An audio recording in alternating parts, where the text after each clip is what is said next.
அனைவருக்கும் வணக்கம். நாங்கள் இன்றைக்கு அலுவலக முறைமைகள்ல கோவ முறைமை தொடர்பான விடயத்தை பார்ப்போம். அலுவலக முறைமையில கோவ முறைமைன்றது மிகவும் முக்கியமான ஒரு பகுதி. என்னால் எங்களுக்கு தெரியும், எங்களுடைய அலுவலகங்கள்ல இன்று வரைக்கும் மிக முக்கியமான ஒரு பகுதியாக ஆவணங்கள் இருக்குது. சாதாரணமாக நீங்க பார்த்தீங்கன்னா மைக்கேல மியூட் பண்ணி விடுங்க. சாதாரணமாக நீங்கள் பார்த்தீங்கன்னு சொல்லி சொன்னால் ஒரு அலுவலகம் என்றால் என்ன என்றது ஒரு வினாவுக்குரிய ஒரு விடயம். அப்ப அலுவலகம் என்றால் என்ன என்று நாங்க பார்த்தோம் என்றால், நாங்கள் முகாமத்துவத்துல அல்லது அடுத்தடுத்த வகுப்புகள்ல நாங்கள் அது தொடர்பா கொஞ்சம் விரிவா பார்ப்போம்.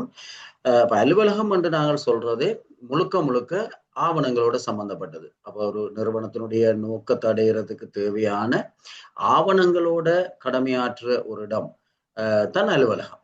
அப்ப அதுக்கு தேவையான தகவல்களோட கடமையாற்றுற ஒரு இடம் தான் அலுவலகம்.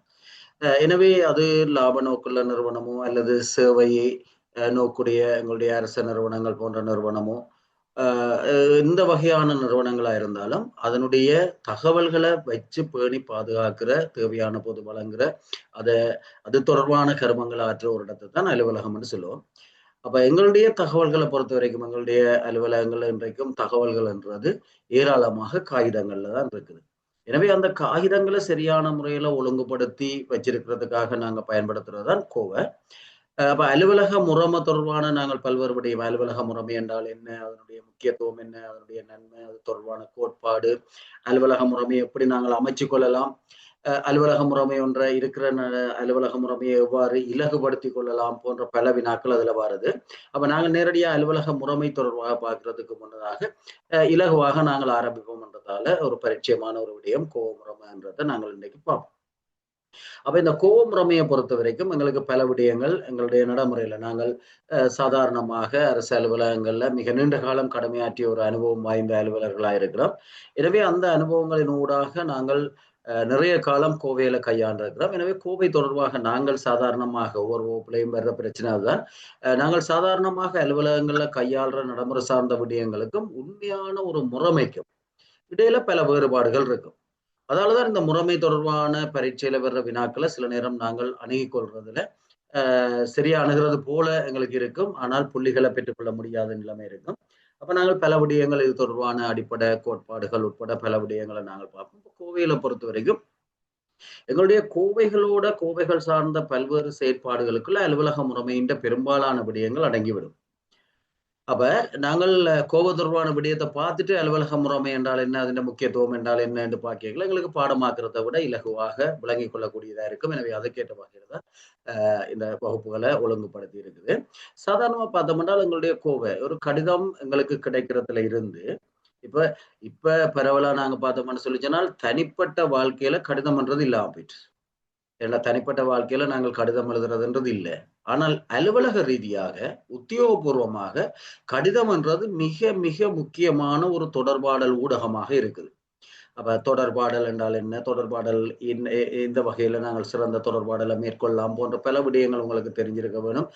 இந்த பரீட்சைக்கு தோற்றுபவர்கள் என்ற ரீதியில நாங்கள் அதை படிப்படியா பார்ப்போம். மிக முக்கியமான ஒரு தொடர்பாடல் ஊடகம் கடிதம். அப்ப இந்த கடிதங்கள் எங்களுக்கு கிடைக்கிறதுல இருந்து அந்த கடிதத்தின் மீது நடவடிக்கை எடுத்து முடிக்கிற வரைக்கும் உள்ள பல்வேறு செயற்பாடுகள் இருக்குது. அந்த செயற்பாடுகள் தான் இதுல ஒழுங்குபடுத்தப்பட்டிருக்குது. சாதாரணமா நாங்கள் விளங்கிக் கொண்டோம் என்றால் ஒன்று எங்களுக்கு அலுவலகங்களுக்கு கடிதங்கள் கிடைக்கும். அது அலுவலகத்துக்கு கிடைக்கும். அதுக்கு பிறகு அது கிளைகளுக்கு பிரித்து விநியோகிக்கப்படும். அதுக்கு பிறகு கிளைகள்ல உரிய விடயத்தை கையாளுற அலுவலர்களுக்கு அது பிரித்து வழங்கப்படும். இதெல்லாம் உங்களுக்கு தெரிஞ்ச விஷயங்கள். அப்ப கடிதங்களை பெற்றுக்கொள்றதுக்கு நிறைய விடயங்கள் இருக்குது அது சம்பந்தமா.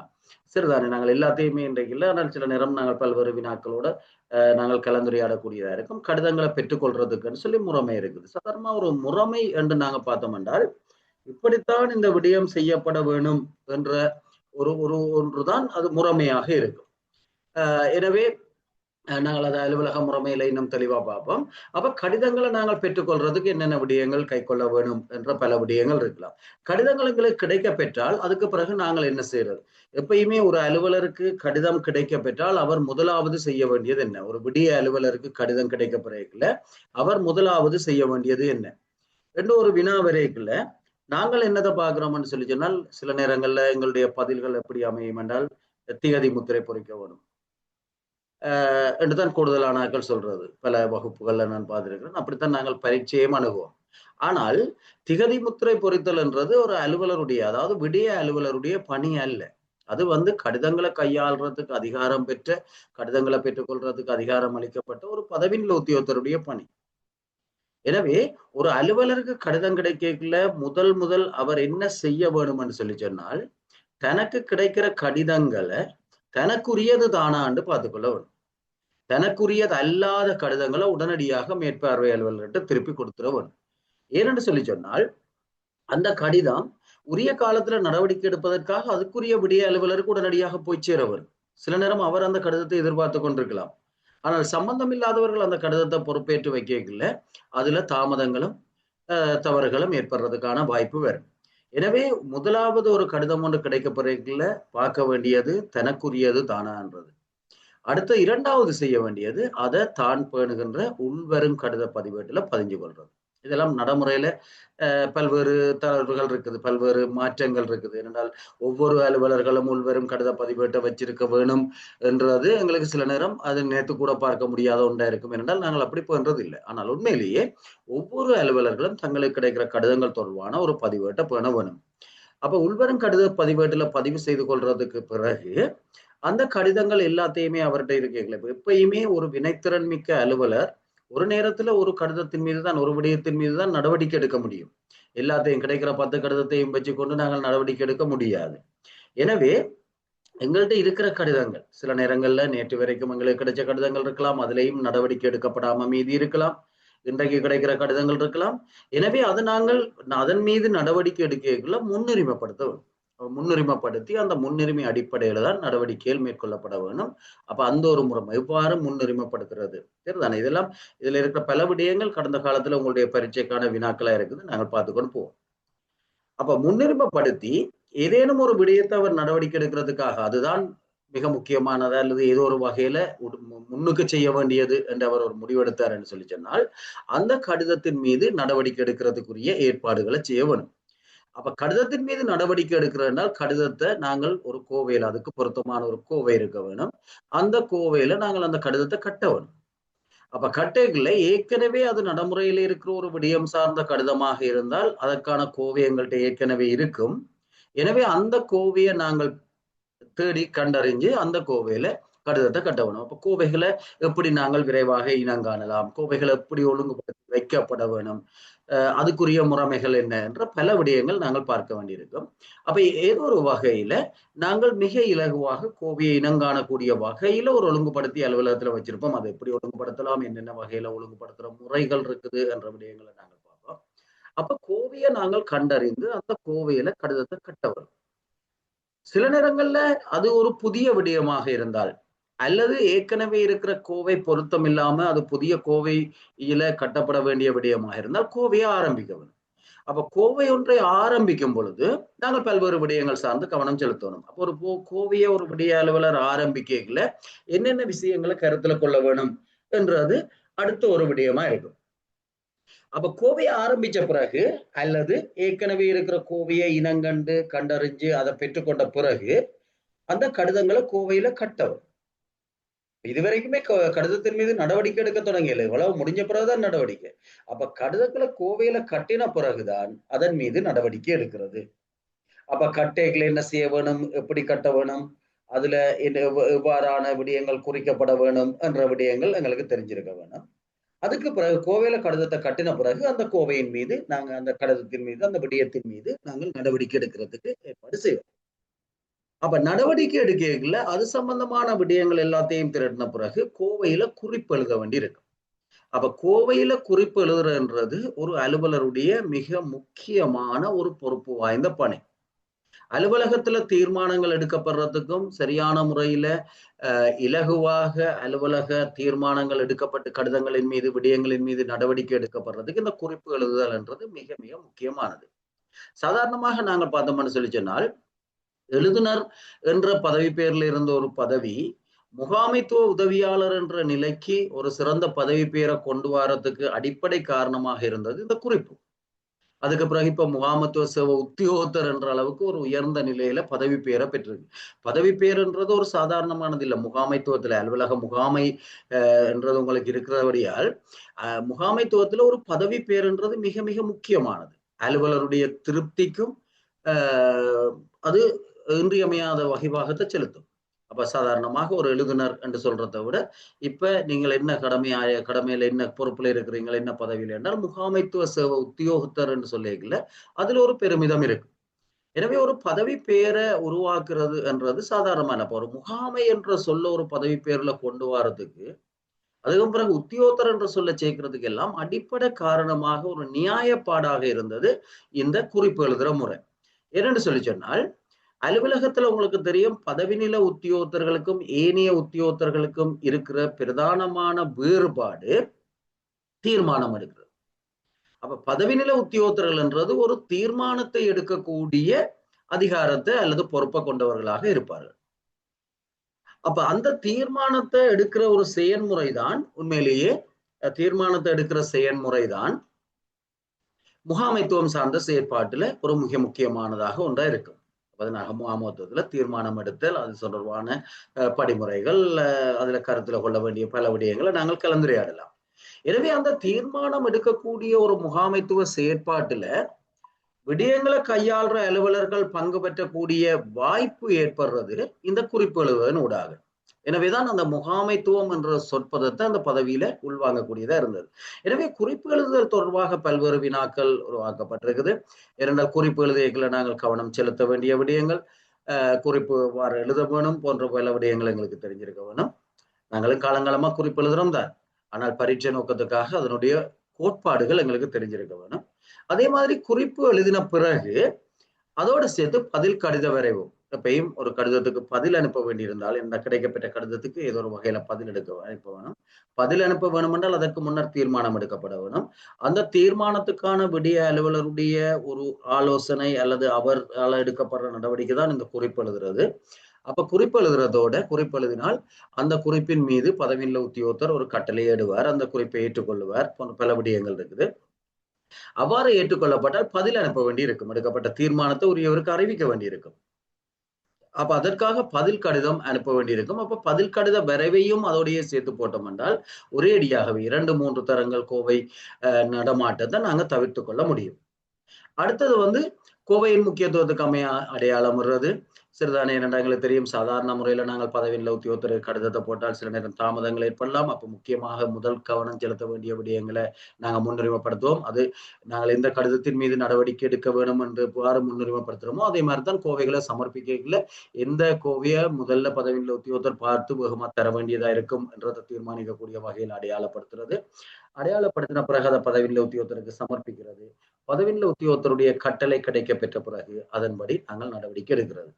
அப்ப நடவடிக்கை எடுக்கிறன்றது அது பதில் கடித வரைவை தயாரிக்கிறதா இருக்கலாம், தயாரிச்சு அதை ஒப்பத்துக்கு சமர்ப்பிக்கிறதா இருக்கலாம், ஒப்பம் கிடைச்ச பிறகு அதை அனுப்பி வைக்கிறது வரைக்கும் இருக்கலாம். அதன் தொடர் நடவடிக்கைகளையும் உட்படுத்தலாம்.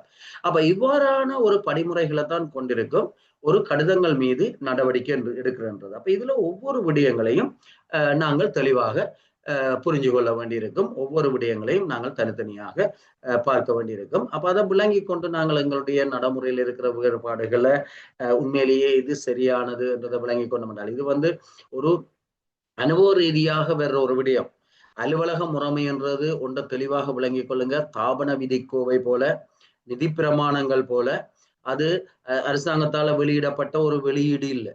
இது அனுபவத்தினூடாக பல்வேறு அறிஞர்களுடைய கருத்தினூடாக பல்வேறு நிறுவனங்கள் அதை செயற்படுத்தி அதில் அடைந்த வெற்றி காரணமாக காலங்காலமாக கொண்டு வரப்பட்ட உண்டு.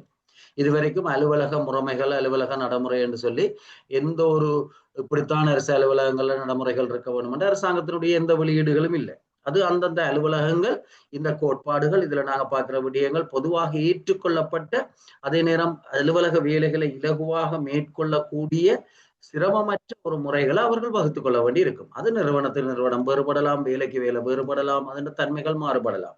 ஆனால் அலுவலக முறைமை ஒன்று இருக்க வேண்டியது அவசியம். அப்ப அலுவலக முறைமையினுடைய ஒரு பிரதான பகுதி தான் இந்த கடிதங்களை கையாள்றது, ஆவணங்களை கையாள்றது. எனவே இவ்வளவு விடயங்களையும் நாங்கள் எங்களுடைய நிறுவனத்துல மிக இலகுவாக நாங்கள் அதை செய்யக்கூடிய வகையில வகுத்துக் கொள்ள வேண்டும். அவ்வாறு வகுக்கைகளை என்னென்ன விடயங்களை கருத்துல கொள்ள வேண்டும் என்றதுதான் எங்களுக்குரிய வினாக்களாக அமைகிறது உண்டு.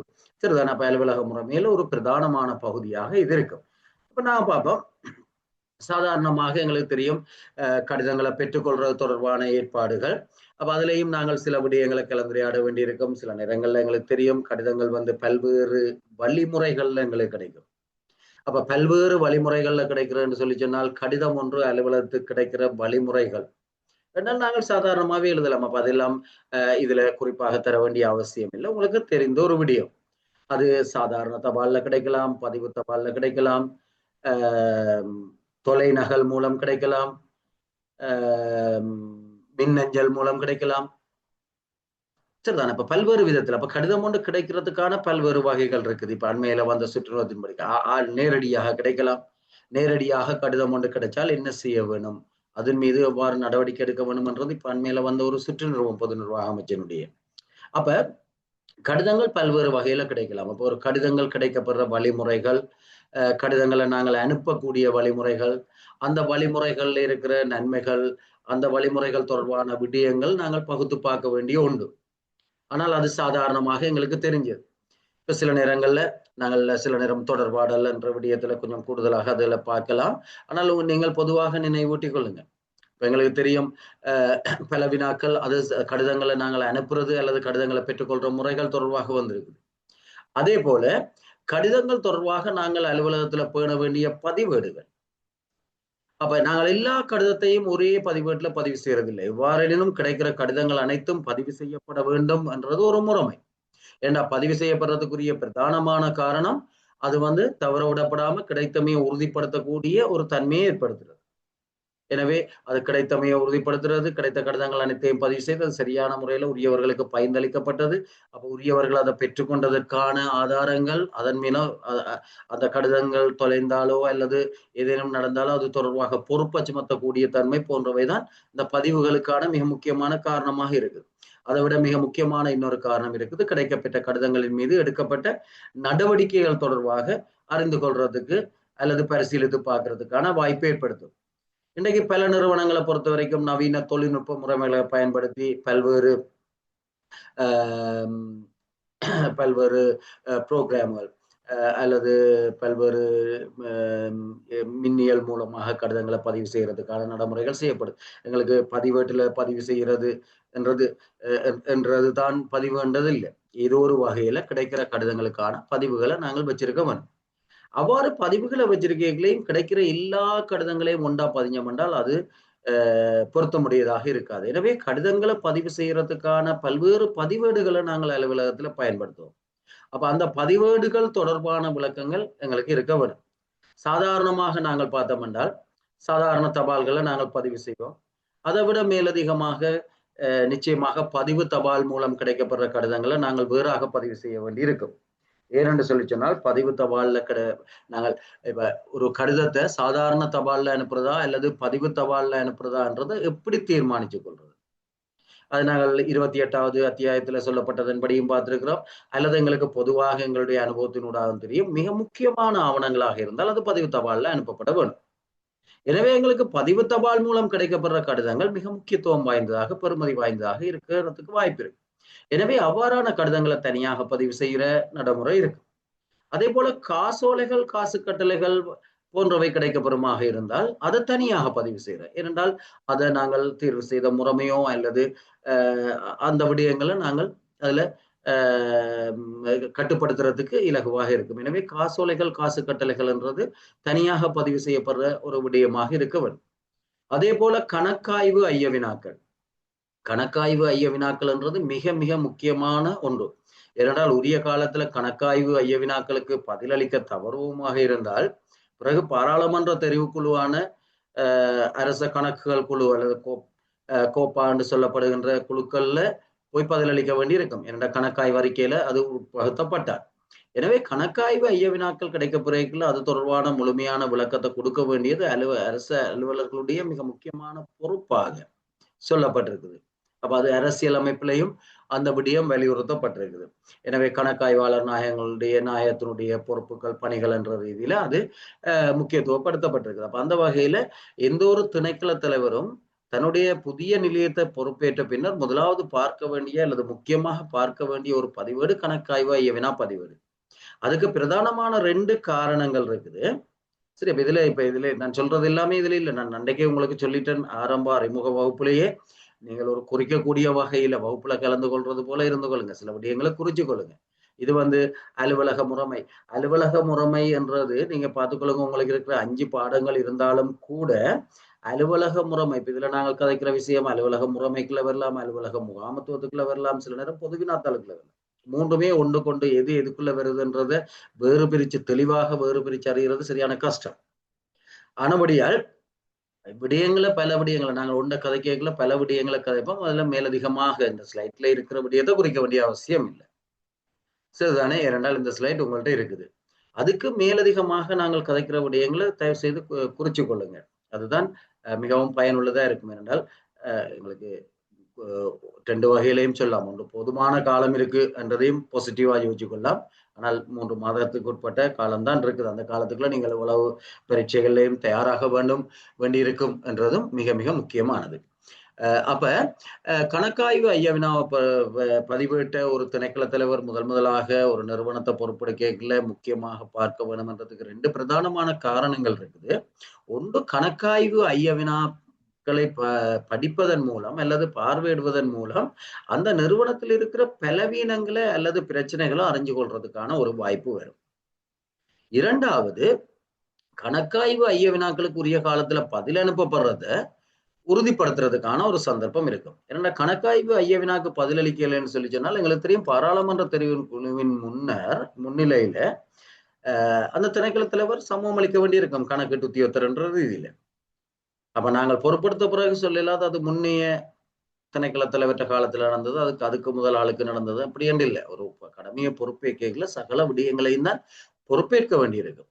எனவே கணக்காய்வு ஐயவினான்றது தனியாக பதிவு செய்யலாம். அதுக்கு மேலதிகமாக எங்களுக்கு தெரியும், பொதுமக்கள் பிரதிநிதிகள்கிட்ட இருந்து வர்ற கடிதங்கள் அது தனியாக பதிவு செய்யப்பட வேண்டும். பாராளுமன்ற உறுப்பினர்கள், மாகாண சபை உறுப்பினர்கள் போன்றவர்கள்ட்ட இருந்து, மக்கள் பிரதிநிதிகள்கிட்ட இருந்து வர கடிதங்கள் தனியாக பதிவு செய்கிற ஒரு முறைமை இருக்கலாம். ஏனென்றால் அது கண்டிப்பாக தனியாக அதுக்கு முன்னுரிமை கொடுக்க வேணும். மக்களுடைய பிரதிநிதிகள், மக்களுடைய சேவையாளர் தான் நாங்கள் என்று சொன்னாங்க. அப்ப மக்களுடைய பிரதிநிதிகள் என்றது நாங்கள் இன்னும் கௌரவம் அளிக்கப்பட வேண்டியவர்களா இருப்பார்கள். எனவே அவர்கள் மக்கள் சார்பாக கேட்கிற எந்த விருப்பம் என்றாலும் அதை சரியான முறையில அதற்கு நடவடிக்கை எடுக்கப்படுது, பதிலளிக்கப்படுது என்றதை உறுதிப்படுத்திக் கொள்ள வேண்டும். எனவே அந்த பதிவேடு தனியாக நாங்கள் பண்ணிக்கொள்ளலாம். இவ்வாறு எங்களுடைய நிறுவனத்தினுடைய தன்மைக்கு ஏற்ப, நிறுவனத்தினுடைய நிலைமைக்கு ஏற்ப நாங்கள் வகுத்து கொள்ள வேணும், ஒரு தீர்மானிச்சு கொள்ள வேணும், என்னென்ன பதிவேடுகளை நாங்கள் பேணிக்கொள்ள வேணும், எவ்வாறு கடிதங்களை பதிவு செய்ய வேணும். அப்ப பொதுவாக இப்ப நாங்கள் கலந்துரையாடுவது போல பல வகைகள்ல நாங்கள் கடிதங்களை பதிவு செய்ய முடியும். அப்ப சில நேரம் வினாக்கள்ல கடிதங்கள் பதிகிறதுக்காக பயன்படுத்தப்படுற 4 பதிவேடுகள், 4 என்ன வகையில பதிவு செய்யப்பட வேண்டும் என்றால் இப்படியான விடயங்களை தான் நாங்கள் கலந்துரையாடுவோம். சரிதானே? அப்ப பொதுவாக அவ்வாறு பல்வேறு வகைகள்ல பதிவு செய்யப்பட்டு அந்த கடிதங்கள் கிளைகளுக்கு பிரித்து வழங்கப்படும். அப்ப உண்மையிலேயே நாங்கள் கோவை பேணப்படுற முறைமைகள் என்றதுல இன்னும் கொஞ்சம் விரிவாக கேட்கலாம். உண்மையிலேயே எல்லா கடிதங்களும் திணைக்கள தலைவருக்கு சமர்ப்பிக்கப்பட வேண்டும் என்றது இல்லை. அவ்வாறு சமர்ப்பிக்கப்படுமாக இருந்தால் அது முறைமையில தாமதத்தை ஏற்படுத்தக்கூடிய ஒன்று. மிக முக்கியமான கடிதங்கள், அவருடைய பார்வைக்கு போக வேண்டிய கடிதங்கள் அவருக்கு சமர்ப்பிக்கப்பட வேண்டும். ஏனைய கடிதங்கள் விரைவாக நடவடிக்கை எடுப்பதற்காக கிளைகளுக்கு பிரித்து வழங்கப்பட வேண்டும். அப்ப கிளைகளுக்கு நாங்கள் பிரித்து வழங்கப்படுறதுக்காக அது பதிவு செய்யப்பட்டு உரிய கிளை தலைவர்களுக்கு அனுப்பி வைக்கப்பட வேண்டும். அப்போ ஒரு வினா ஒன்று வந்திருந்தது, ஒரு கடிதம் ஒன்று கிடைக்க பெற்றால் எத்தனை முறை அது பதிவு செய்யப்பட வேண்டும், ஆக குறைந்தது எத்தனை முறை பதிவு செய்யப்படும். அப்ப ஆக குறைந்தது எத்தனை முறை என்று பார்த்தோம் என்றால், கட்டாயம் நிறுவனத்துக்கு கிடைக்கல, நிறுவனத்துல தபாலை கையாளுற பிரிவால அது பதிவு செய்யப்பட்டு கிளைகளுக்கு பகிர்ந்தளிக்கப்படும். அப்ப கிளைகளுக்கு கிடைக்கப்படுற கடிதங்கள் எல்லாம் கிளை தலைவர்களால பதிவு செய்யப்பட்டு அலுவலர்களுக்கு, அந்த கிளையில இருக்கிற விடிய அலுவலர்களுக்கு, அந்த விடயத்தை கையாளுற அலுவலர்களுக்கு பகிர்ந்தளிக்கப்படும். அதுக்கு பிறகு ஒவ்வொரு விடிய அலுவலரும் தனக்கு கிடைக்கிற கடிதங்களை தன்னுடைய உள்வரும் கடித பதிவேட்டுல பதிவு செய்து கொள்ள வேணும். அப்ப பொதுவாக 3 முறைகள் என்றால் 3 தடவைகள் என்றாலும் ஒரு கடிதம் பதிவு செய்யப்பட வேண்டிய ஒரு தன்மை காணப்படும். சரிதானே? அப்ப அது கடிதங்களை பெற்றுக்கொள்றது தொடர்பாக. அடுத்தது பார்த்தோம்னு சொன்னால் கடிதங்களை பெற்றுக்கொண்ட பிறகு அதை உள்வரும் கடித பதிவேட்டில் பதிவு செய்ய வேணும்னு பார்த்தினாங்கள். அடுத்தது அதை முன்னுரிமைப்படுத்தி ஏதோ ஒரு விடயத்தின் மீது, அதாவது முதல் கவனம் செலுத்தப்பட வேண்டிய விடயத்தின் மீது நடவடிக்கை எடுக்கிறதுக்காக முன்னுரிமைப்படுத்த வேணும். அவ்வாறு முன்னுரிமைப்படுத்தல பல வகைகளில் நாங்கள் முன்னுரிமைப்படுத்தலாம். பொதுவாக பயன்படுத்தப்படுற முன்னுரிமைப்படுத்தல் இந்த 4 வகையாக இருக்கும். அதுக்காக பொது படிவங்கள் இருக்குது. நான் படிவங்கள் தொடர்பாக கடந்த வகுப்புலையும் சொல்லியிருந்தேன். அப்ப பொது படிவங்கள் இருக்குது, அதாவது கொடிகள். அப்ப இது அச்சிடப்பட்டு வெவ்வேறு நிறங்கள்ல 3 மொழிகள்லையும் உடனடியாக இன்று அவசரமானது, முக்கியமானது போன்ற பல வகைகள் இன்னும் இருக்குது. அதனால கூடுதலாக பிரயோகிக்கப்படுறது இது. சரிதானே? பிறகு அங்கால கெனக்கொடிகள் பயன்படுத்த அதெல்லாம் இப்ப நடைமுறையில இல்லாம போயிட்டு. சரிதானே? ஆனா இன்னமும் அப்படியான ஒரு பொது படிவங்கள் இருக்குது, இவ்வாறான ஒரு முறைமைகள் இருக்குது. ஆனால் நாங்கள் அதை இப்ப வேற மாதிரி கையாளும். சில நேரங்கள்ல பதவியில் உத்தியோகத்தர்கள் கடிதத்திலே எழுதுவார்கள், இன்று நடவடிக்கை எடுக்கவும். ஆனால் உண்மையிலேயே என்ன செய்யறா, கடிதங்கள்ல குறிப்பு எழுதுறதுக்கு பதிலாக கடிதங்கள்ல குறிப்பு எழுதுறது விரும்பப்படுவதில்லை. எனவே கடிதங்கள்ல குறிப்பு எழுதுறதுக்கு பதிலாக அந்த கடிதத்துல ஒரு கொடியை குத்தி விட்டால் அது விசேடமாக கவனத்தை ஈர்க்கும். என்ன பார்த்தோன்னே தெரியும், அடைய ஒரு இந்த இன்ன ஃபிளாக்கோட ஒரு கடிதம் வருதுன்னால் அது முன்னுரிமைப்படுத்த வேண்டியது. அப்ப இந்த 4 வகையான முன்னுரிமைகள் விசேடமாக சுட்டி காட்டப்படுது. ஒன்று உடனடியாக, அடுத்தது இன்று, அடுத்தது அவசரமானது, அடுத்தது முக்கியமானது. அப்ப ஆவணங்களுடைய தன்மைக்கேற்ப இவ்வாறு முன்னுரிமைப்படுத்த வேண்டிய கொடிகளோட ஆவணங்கள் எங்களுக்கு கிடைக்கப்பெறலாம். சரிதானே? நடைமுறையில அப்படி இல்லை. அப்ப அதுக்கான பொதுப்படிவ இலக்கங்கள் பொது 204 இருந்து 205, 206, 207 இருக்கு. அப்ப இதுல 4 பார்த்தோம்னால் எங்களுக்கு ஏற்கனவே வினாவுல வந்திருக்குது. இதுல முதலாவது முன்னுரிமைப்படுத்த வேண்டியது எது? சரிதானே? முதலாவது முன்னுரிமைப்படுத்த வேண்டிய விடயம் எது என்று சொல்லி. சரிதானே? அப்ப அல்லது இந்த 4ஐயும் ஒரு ஒழுங்குமுறையில முன்னுரிமைப்படுத்த சொல்லி எது சரியானது பல் தேர்வு வினாக்கள்ல வந்திருக்குது. அப்ப எங்களுக்கு தெரிய வேணும், இதுல 2 விடயங்கள் கால வரையறையை கொண்டிருக்குது. அதாவது எப்ப செய்யணும், இப்ப 1 மணித்தியாலத்துக்கு செய்யணும், 2 மணித்தியாலத்துக்கு செய்யணும், 1 வாரத்துக்குள்ள செய்யணும், 1 மாதத்துக்குள்ள செய்யணும்ன்றதான் கால வரையறை. அப்ப இதுல 2 விடயங்கள் கால வரையறையை கொண்டிருக்குது. ஒன்று உடனடியாக. உடனடியாக என்றால் இப்ப செய்து கொண்டிருக்கிற எல்லா வேலையையும் விட்டுட்டு இந்த வேலையை செய்யுங்கன்ற தனக்கருத்து உடனடியாண்ட அந்த கணப்பொழுதுல. எனவே அதுதான் முதலாவது முன்னுரிமையா இருக்கும். அது கால வரையறையை கொண்டிருக்குது, இப்ப செய்ய வேணும். இரண்டாவது கால வரையறையை கொண்டிருக்கிறது இன்று என்றது. என்றால் இன்றைக்கு நீங்க கடமை முடிஞ்சு போறதுக்கு இடையில அதை செய்து முடிச்சு அந்த கோவையை சமர்ப்பிச்சு அந்த நடவடிக்கை எடுத்துட்டு தான் போகலாம் என்றது. எனவே அது 2வது முன்னுரிமையாக இருக்கும். அடுத்தது அவசரமானது. அவசரம் என்றுதான் சொல்லியிருக்கோம், இங்க கால வரையறை இல்லை. எனவே இன்று எங்களால முடியாம போனால் நாளைக்கு முடியும் செய்யலாம், இன்று முடியுமானால் என்ன செய்யணும், எவ்வளவு அவசரமா செய்யலுமோ அவ்வளவு அவசரமா அதை செய்ய வேணும். அப்ப அது 3வது முன்னுரிமையா இருக்கும். அடுத்தது முக்கியத்துவமா இருக்கும். எங்களுக்கு படிவ இலக்கங்களும் அவ்வாறுதான் ஒழுங்குபடுத்தப்பட்டிருக்குது. சரிதானே? படிவ இலக்கங்களும் அவ்வாறுதான் ஒழுங்குபடுத்தப்பட்டிருக்குது.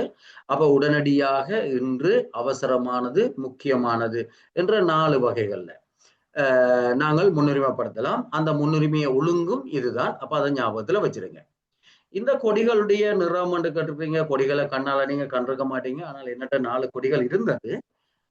ஆனால் அதன் நிறம் தொடர்பாக உண்மையாவே எனக்கு நினைவு இல்லை. பார்ப்போம், நான் தேடி பார்த்து இருக்கேன் என்றால் உங்களுக்கு நான் அதை ஸ்கேன் பண்ணி தாரேன்.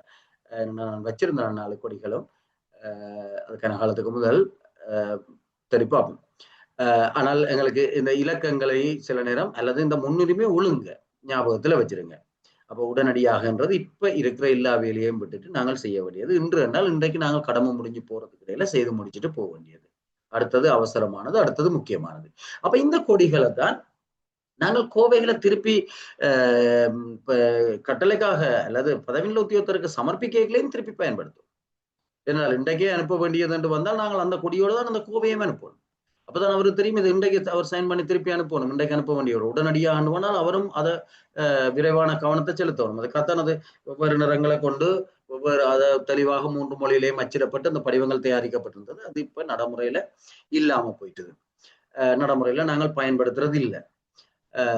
ஆனால் அது பயன்படுத்துறது மிக இலகுவானதுன்றது தெரியும் உங்களுக்கு. ஆனால் அந்த அளவுக்கு தூரத்துக்கு நாங்கள் அலுவலக முறைமையை கைக்கொள்றது என்றது மிகவும் குறைவடைந்து போயிட்டது இப்ப. அப்ப இந்த முன்னுரிமைப்படுத்துறது தொடர்பாக வினாக்கள் வந்திருக்குது கடந்த காலங்கள்ல.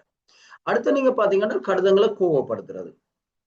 கோவப்படுத்துறது என்று சொல்றது ஏற்கனவே நாங்கள் காய்ச்ச மாதிரி தான். ஒரு கடிதத்தின் மீது நடவடிக்கை எடுக்கிறதுக்கு நாங்கள் முன்னுரிமைப்படுத்தி முதலாவது முன்னுரிமை இருக்கிற கடிதத்தை இதைத்தான் நாங்கள் நடவடிக்கை எடுக்க வேணும் என்று கையில் எடுத்துக்கொண்டோம் என்று சொல்லி சொன்னால் அதுக்குரிய கோவை இருக்கான்னு பார்க்க வேணும். அப்ப அதுக்குரிய கோவை எங்கள்கிட்ட இருக்கா இல்லையான்றது எங்களுக்கு தெரியும் விடயத்தை கையாளைகளை அல்லது அதுக்குரிய கோவ பதிவேடு நாங்க பரிசீலிப்பதன் மூலம் அறிஞ்சு கொள்ள முடியும். அப்ப கோவ பதிவேடுன்றது இன்னொரு முக்கியமான ஒரு விடயம். நாங்கள் அது தனியான ஒரு விடயமாக பார்க்க இருக்கிறதால அதை விடுவோம். அப்ப கோவ பதிவேட்டுல நாங்கள் அறிஞ்சு கொள்ளக்கூடியதா இருக்கும் அந்த கோவை இருக்கா இல்லையான்னு எங்களுக்கு சந்தேகம் ஏற்பட்டால் மற்றபடி விடிய அலுவலருக்கு தன்னிட்ட இருக்கிற கோவைகள் தெரிஞ்சிருக்க வேணும் என்றதான் எதிர்பார்க்கப்படுது. அப்படி கோவை இருந்தால் அந்த கோவையில நாங்கள் இந்த கடிதத்தை உடனடியாக கட்ட வேணும். அப்படி கோவை இல்லைன்னு சொல்லி சொன்னால் புதிய கோவையை ஆரம்பிச்சு அதுல கோவப்படுத்துறது தான் முதலாவது வேலை. அப்போ ஒரு கடிதத்தை நாங்க நடவடிக்கை எடுக்கிறதற்காக முன்னுரிமைப்படுத்தி எடுத்துட்டோம் என்றால் அடுத்து செய்ய வேண்டியது அதை கோவையில கட்டுறது. அப்ப கோவையில கட்ட வேணும் என்றால் ஏற்கனவே கோவை இருக்கா இல்லையான்னு பார்க்கணும். கோவை இருந்தால் அந்த கோவை எங்க இருக்குன்னு கண்டறிஞ்சு நாங்கள் உடனடியாக அந்த கோவையை எடுத்து அதுல கட்ட வேணும். அல்லது கோவை ஒன்றை ஆரம்பித்து அப்ப ஆரம்பிக்கிறதுக்குரிய முறைமைகள் இருக்குது. அப்ப கோவை ஒன்றை ஆரம்பிச்சு நாங்கள் அந்த கோவையில இந்த கடிதத்தை கட்டணும். கட்டின பிறகுதான் நடவடிக்கை. சில நேரங்கள்ல எங்களுக்கு கிடைக்கிற கடிதம் அல்லது நாங்கள் நடவடிக்கை எடுக்கிறதுக்கு கையில் எடுத்திருக்கிற கடிதம் ஒன்றுக்கும் மேற்பட்ட விடயங்களை கொண்டிருக்கலாம். அப்ப நாங்கள் கோவைகள் ஒவ்வொரு விடயங்களுக்கு ஒவ்வொருயான கோவைகள் இருக்கலாம். ஒன்றுக்கும் மேற்பட்ட விடயங்களை கொண்டிருந்தால் கட்டாயம் என்ன செய்யணும்னு சொல்லி சொன்னால் எத்தனை விடயம் எங்களுக்கு நாங்க நேற்று பார்த்த நாங்கள் ஒரு விடயத்தை கொண்டுதான் ஒரு அலுவலக கடிதத்தை என்ற வரைக்கும் தயாரிக்க வேணும். ஆனால் எங்களுக்கு கிடைக்கிற கடிதங்கள் அப்படித்தான் கிடைக்க வேணும் என்று நாங்கள் எதிர்பார்க்கலாம். அது ஒன்றுக்கும் மேற்பட்ட அலுவலர்களால் கையாளப்படுற சில நேரங்களில் ஒன்றுக்கும் மேற்பட்ட கிளைகள்ல கையாளப்படுற விடயங்கள் கூட இருக்கலாம்.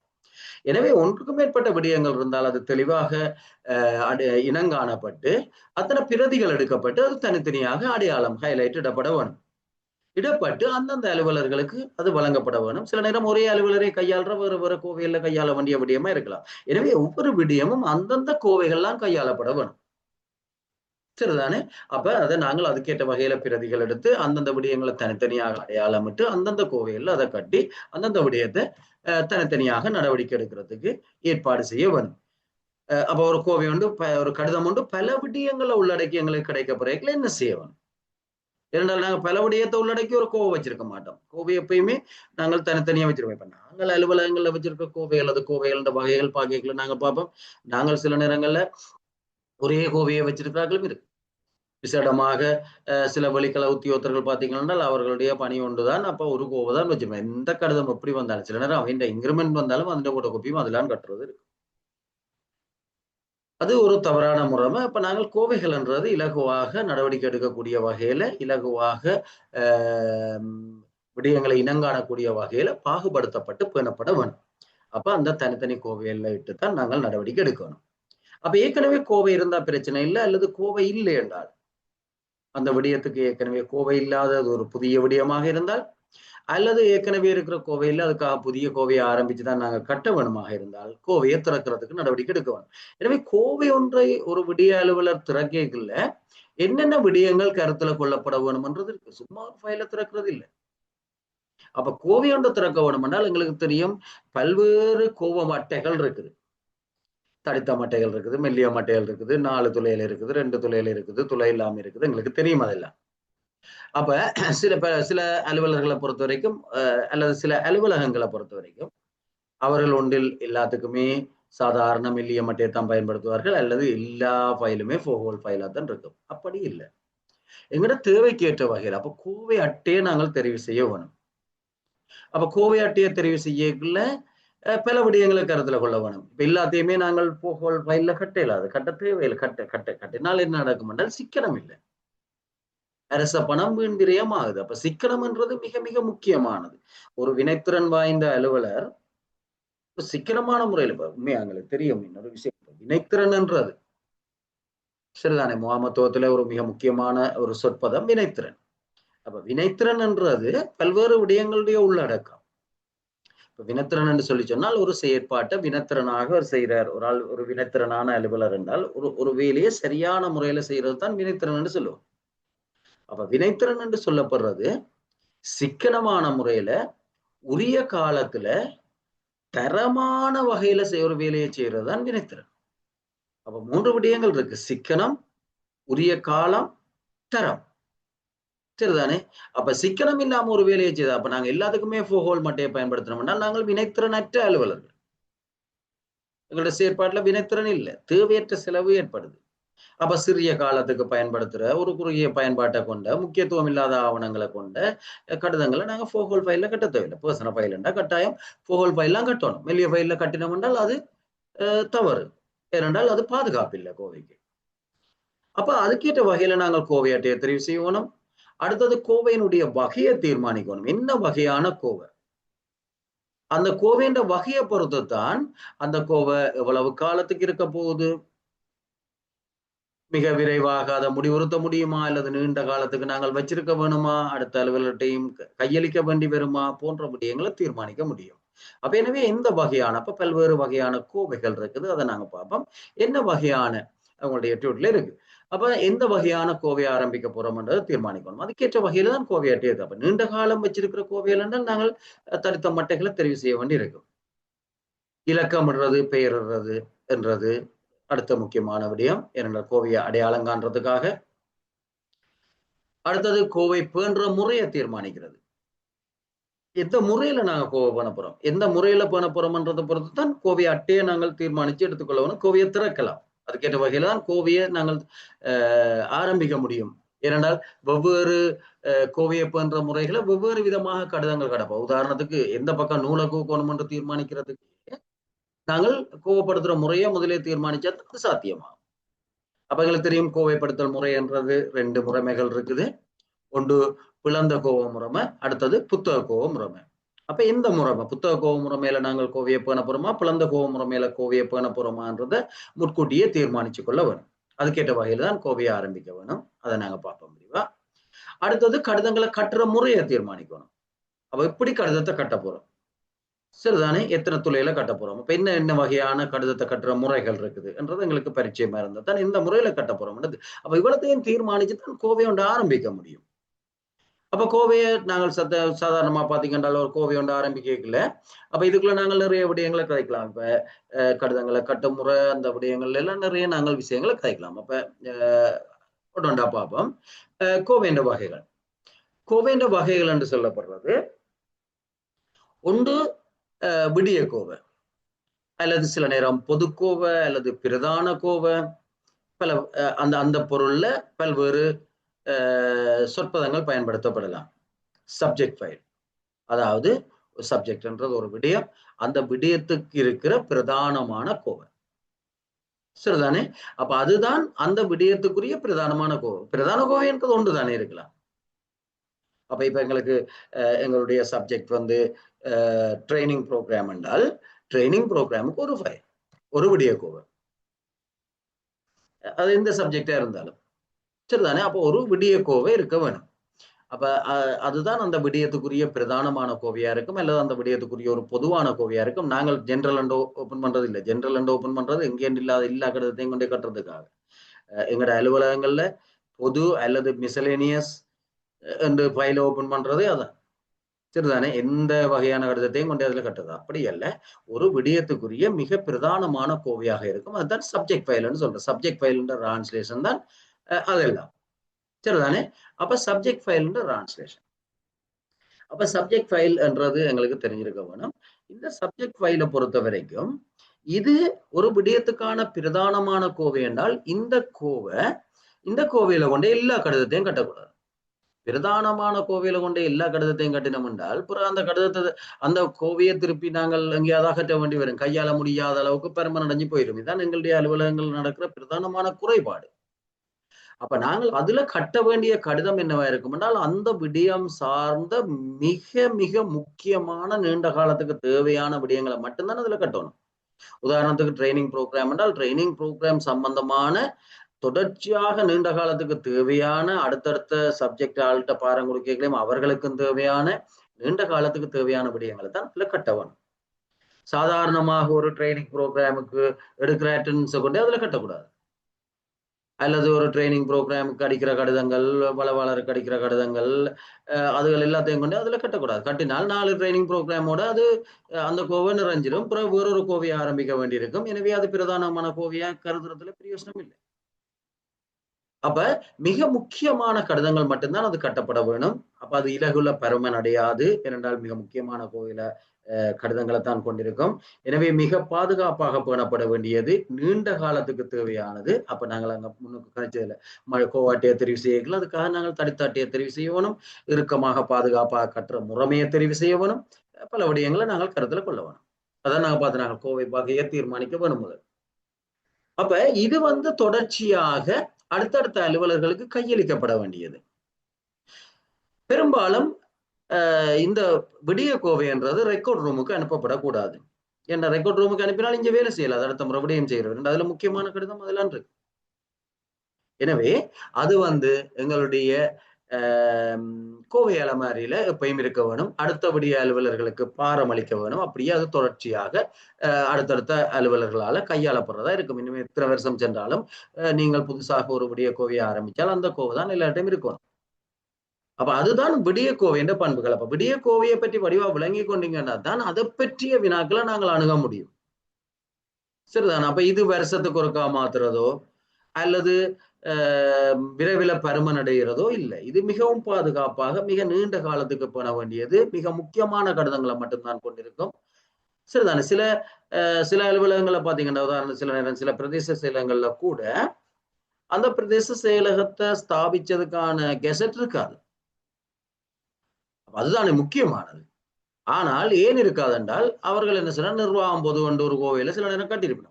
அடுத்த வருஷம் பெருமன் அடைஞ்சோன்னா அதுவும் சில நேரம் நிர்வாகம் பொது 2025 தானே நாங்கள் கோவையில் ஆரம்பிக்கிறது. அப்ப விடிய கோவை என்றது ஒரு நாளும் வருடம் போட்டோ ஆண்டு போட்டோ ஆரம்பிக்கிறது இல்லை. அது தொடர்ச்சியாக பேணப்பட வேண்டியது. எப்பயுமே பதிவேட்டு காப்பறைக்கு அனுப்பப்படக்கூடாது. அது பொதுவாக அளிக்கப்படுவதில்லை. அது மிக நீண்ட காலத்திலே நடக்குன்னு தெரியல. அப்ப அவ்வாறு ஒரு பண்புகளை கொண்டிருக்கு. சரிதானே. அப்ப அது விடிய கோவை. அப்ப அதை தெரிஞ்சிருந்தால் எங்களுக்கு அந்த விடயத்தை விளங்கி கொண்டால் அது சார்ந்த வினாக்களை நாங்கள் ஓரளவுக்கு ஊகிச்சு. எங்களுக்குள்ள பிரதானமான பிரச்சனை ஒன்று இருக்குது, மொழிபெயர்ப்பு. எங்களுக்கு தெரியும், சிங்களத்துல பேப்பர் செட் பண்ண பிறகு தமிழ்ல மொழிபெயர்க்கைகளை பல்வேறு வசனங்களை பயன்படுத்துவார்கள், கூகுள் டிரான்ஸ்லேஷன் மாதிரி தான். அப்ப அதால நாங்கள்லாம் உய்தறிய வேண்டி இருக்கும் கேட்கிற கேள்வியை வச்சுக்கொண்டு. சரிதானே. அடுத்தது நாங்க பார்ப்போம் என்னன்னு சொல்லி சொன்னால் உசாத்துண கோவை.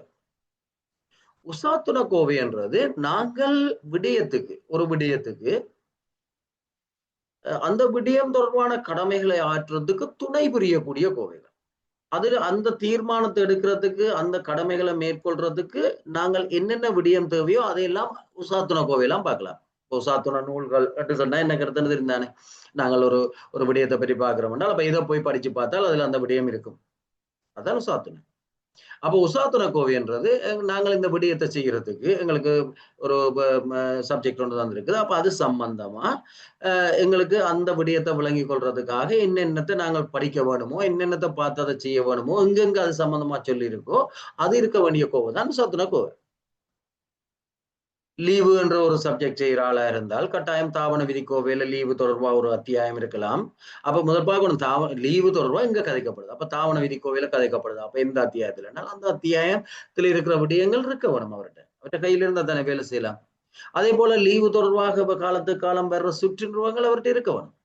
அது ஒன்றுமே கையில இல்லாம இப்படி லீவு தொடர்பான நடவடிக்கை எடுக்கலாம். அதால்தான் பல அலுவலகங்கள்ல தவறான தீர்மானங்கள் எடுக்கப்படுறதுக்கு அது வாய்ப்பா இருக்குது. அவரவரு நிச்சயமா அது செய்யலான்னு சொல்லிடும்.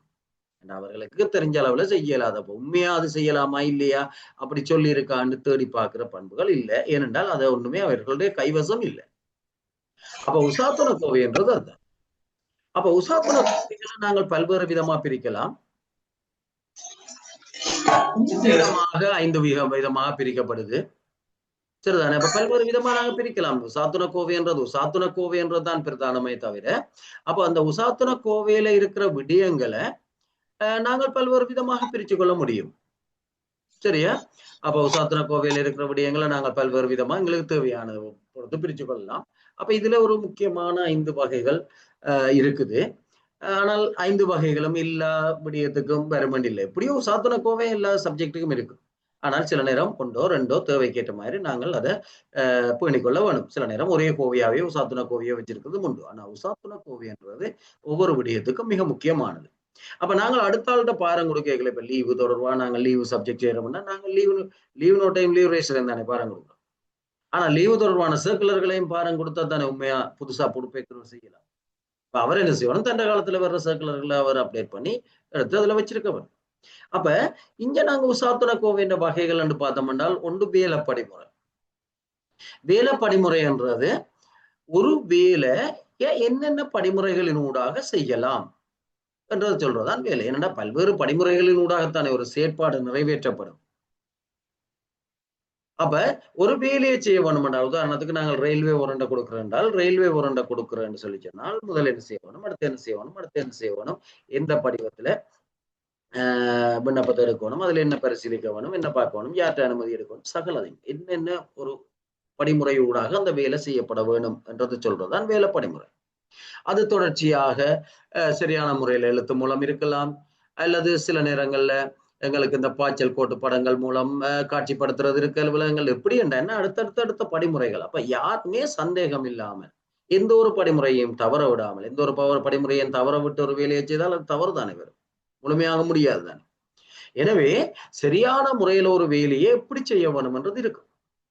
இருந்தால் ஒவ்வொரு அலுவலர்களும் சில நேரங்கள்ல ஒரு அலுவலருக்கு பதில் கடமையாற்ற அலுவலராக இருந்தாலும் சரிதான், அல்லது ஒருவர் லீவை பெற்று போய்க்கல அவருக்கு பதில் கடமையாற்ற அல்லது புதிதாக கடமையை பொறுப்பேற்கிற அலுவலராக இருந்தாலும் சரிதான், அவர்கள் இந்த வேலை படிமுறையை பார்த்தே அந்த வேலையை செய்யக்கூடியதா இருக்கும். எனவே முன்னர் கடமையாற்றிய அலுவலர்கிட்ட விளக்கங்களை பெற்றுக்கொள்ள வேண்டிய தேவை இருக்காது, அதால துன்பங்கள் இருக்காது. அதே நேரம் வேலையை நாங்கள் சரியா செய்யக்கூடிய இருக்கும். அப்ப காலங்காலமாக நாங்கள் என்ன செய்யறோம்னால் ஒரு வேலை சம்பந்தமானால் அதுக்கு முதல் செய்தால் தான் கேட்குறது. அவர் பிள்ளையா செய்திருந்தால் அதே மாதிரி தான் அவர் சொல்ற மாதிரி நான் கிடைச்சதால் அதுவும் பிள்ளையாத்தானே இருக்கு. அப்ப ஆனபடியால் அது சரியான முறையில தயாரிக்கப்பட்டு உரிய அலுவலர்களால் பரிசீலிக்கப்பட்டு காலத்துக்கு காலம் இற்றப்படுத்தப்பட்டு பேணப்பட வேணும். அப்ப அந்த வேலை படிமுறை என்றது ஒரு உசாத்துணை. ஏனால் அதை பார்த்துதான் அந்த வேலையை செய்யலாம். அடுத்தது கொள்கை கோவை. அதாவது அந்த வேலையை செய்யற தொடர்பாக ஏற்கனவே இருக்கிற கொள்கை தீர்மானங்கள் என்னென்ன இருக்கு. கொள்கை தீர்மானத்தை மீறி நாங்க வேலை செய்யலாத. சட்டங்கள் இருக்கலாம், அமைச்சரவையினுடைய கொள்கை தீர்மானங்கள் இருக்கலாம், சரிதானே. அவை இப்ப நாங்கள் உதாரணத்துக்கு தகவல் அறியும் உரிமை என்ற ஒரு விடயத்தை எடுத்த வேண்டாம். அதான் எங்களுக்கு தெரியக்கூடியதா மிக அண்மையில உருவாகின ஒரு சப்ஜெக்ட். மற்ற சப்ஜெக்ட் எல்லாம் நாங்கள் ஆபீஸ்ல செய்யறது எப்பயோ காலங்காலமா செய்யப்படுது. எனவே நீங்கள் கடமையை பொறுப்பை கேட்கல சப்ஜெக்ட் ஃபைல ஆரம்பிக்க வேண்டிய அவசியம் இருந்திருக்க கூடாது. ஏற்கனவே சப்ஜெக்ட் ஃபைல் இருந்திருக்கும். அப்ப அது தொடர்பான முக்கியமான கடிதங்கள் எல்லாம் அதுல உங்கள்ட்ட ஒப்படைக்கப்பட்டிருக்கும், சரிதானே. அப்ப அண்மையில ஆரம்பிச்ச சப்ஜெக்ட், அதாவது 2016ஆம் ஆண்டு ஆரம்பிக்கப்பட்டது. அப்பதான் அந்த சட்டம் வந்தது. அப்ப ஆரம்பிக்கப்பட்டு அந்த விடயத்தை ஒரு ஆள்கிட்ட கொடுத்தால் அவர் என்ன செய்யணும் என்றால், முதலாவது அதுல இருக்கிற அந்த சட்டம், அது தொடர்பா அந்த ஆணைக்குழுவால வழங்கப்படுற சுற்றுருவங்கள் எல்லாத்தையும் எடுத்து ஃபைல் பண்ணணும். அது இருந்தா தானே இனி எதிர்காலத்துல அந்த சப்ஜெக்டை செய்ய போற யார் என்றாலும் அது அந்த சட்டத்துக்கு அமையத்தானே வேலை செய்யணும்.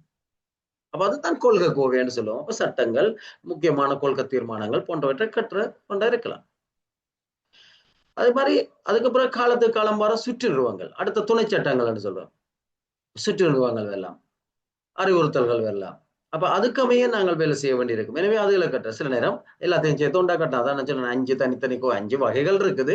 அது எங்களுடைய தேவைக்கேற்ற மாதிரி, அந்த விடயத்தின் தன்மைக்கேற்ற வகையில.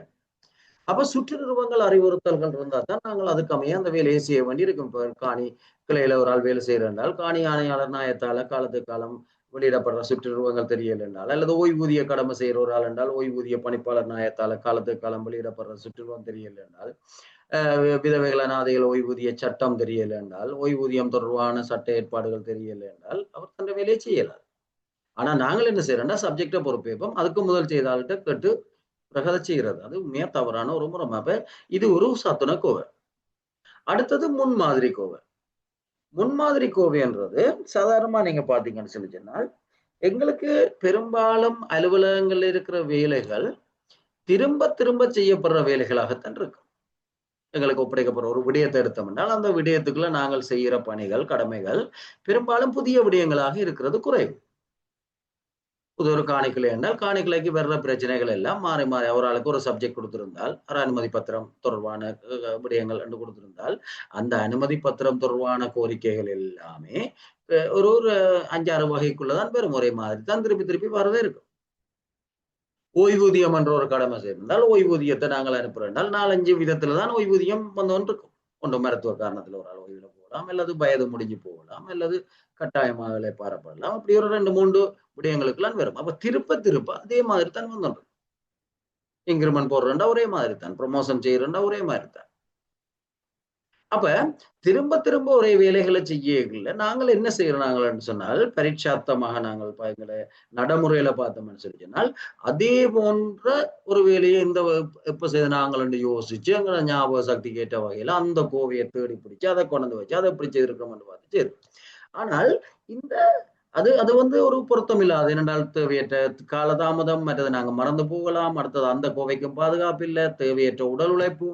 அப்ப என்ன செய்ய வேணும் என்றால் இப்படியான வேலை தொடர்ந்து செய்ய வேண்டி வரும் என்றால் அவர் அதிന്റെ ஒரு அதை செய்த பிறகு அதிന്റെ ஒரு பிரதி எடுத்து இந்த முன்மாதிரி கோவில் அப்ப நாங்கள் இந்த சப்ஜெக்ட் தொடர்பா செய்யற வேலைகளுக்கு இதான் முன்மாதிரி.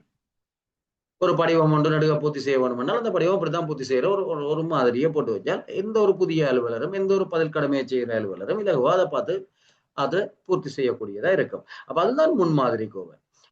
முன்மாதிரியான விடயங்கள். அப்ப எங்களுக்கு எதிர்காலத்துல வழிகாட்டக்கூடிய ஏற்கனவே செய்யப்பட்ட விடயங்களோட வழிகாட்டல்களை பின்பற்றி எதிர்காலத்துல செய்யறதுக்கு அது துணை புரியுமா இருந்தால் அது ஒரு கோவையில போட்டு வைக்கணும். சரிதானே? அப்ப அதுவும் ஒரு உசாத்துண கோவை. அடுத்தது சில நேரங்கள்ல தகவல் அறிக்கைகள் எங்களுக்கு தெரியும் எந்த ஒரு சப்ஜெக்டா இருந்தாலும் நாங்கள் காலாந்திர அறிக்கையில அனுப்ப வேண்டியிருக்கும். மாதாந்தமோ 3 மாதத்துக்கு ஒருக்காவோ அல்லது அரையாண்டோ வருடாந்தமோ அறிக்கையில் அனுப்ப வேண்டி இருக்கலாம். அப்ப அந்த அறிக்கையில் அனுப்பப்படுற காலத்துல எங்களுக்கு தெரியும் என்னென்ன விடயங்களுக்கு அறிக்கை அனுப்பணும்ன்றது எங்களுக்கு முன்கூட்டியே தெரியும் நாங்க விடிய அலுவலர்ன்றது இல்லை. அப்ப அந்த காலத்துல நாங்கள் என்ன செய்யணும் பல கோவைகள்ல இருந்து தகவல்கள் எடுக்க வேண்டி இருக்கும். ஆனால் அந்த கோவையில ஒரு விடயம் கையாளப்படைகளே எங்களுக்கு தெரியும் இது அறிக்கை அனுப்புறதுக்கு தேவையான்னு சொல்லி தேவை என்றால் உடனாது சம்பந்தமான தகவல்கள் அந்த கோவையில இட்டு வச்சோம் என்றால் இந்த ஒரு கோவையை மட்டும் வச்சுக்கொண்டே நாங்கள் அறிக்கைகளை அனுப்பக்கூடியதா இருக்கும். தனித்தனியாக அந்தந்த ஃபைலை நாங்கள் தேடி தெரிஞ்சு கால விரயம் செய்ய வேண்டிய அவசியமும் இல்லை, தேவையில்லாம கோவையில கையாள வேண்டிய அவசியமும் இல்லை. அப்ப தகவல்கள் அறிக்கைகள் தொடர்பான விடயங்களை நாங்கள் ஒரு கோவையை பண்ணலாம். அதுவும் ஒரு உசாத்துண கோவை வகை. அப்ப பிரதானமாக இவ்வாறான வகைகள்ல பிரிக்கப்படுது. ஆரம்ப காலத்துல இன்னும் பல முறைகள் இருந்தது, அதெல்லாம் நடைமுறையில் இல்லாம இப்ப பிரதானமாக பேணப்படுற 5 வகையான உசாத்துண கோவைகள் இருக்குது. அப்ப இப்பயும் உசாத்துண கோவை என்றால் என்ன என்றதை விளங்கி கொண்டீங்க என்றால் அதுக்கு இந்த இப்படி ஒரு 5 வகை இருக்குன்றதை விளங்கி கொண்டீங்க என்றால் வினாக்கள் விரைக்குல நாங்கள் இப்போ மல்டிபிள் சாய்ஸ் என்றாலும் அதாவது பல்தேர்வு வினா என்றாலும் அதுல இருக்கிற விடைகளை பார்க்கல எங்களுக்கு தெரியும் எது பொருத்தம் எது பொருத்தம் இல்லை. சரிதானே?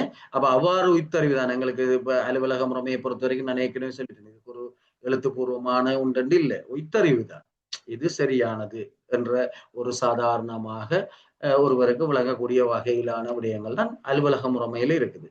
அப்ப இதுதான் இல்லை இப்ப யாரும் பொதுவாக அதுக்காக நான் நினைச்ச மாதிரி சொல்லலாது, நீங்கள் நினைச்ச மாதிரி எழுதலாது.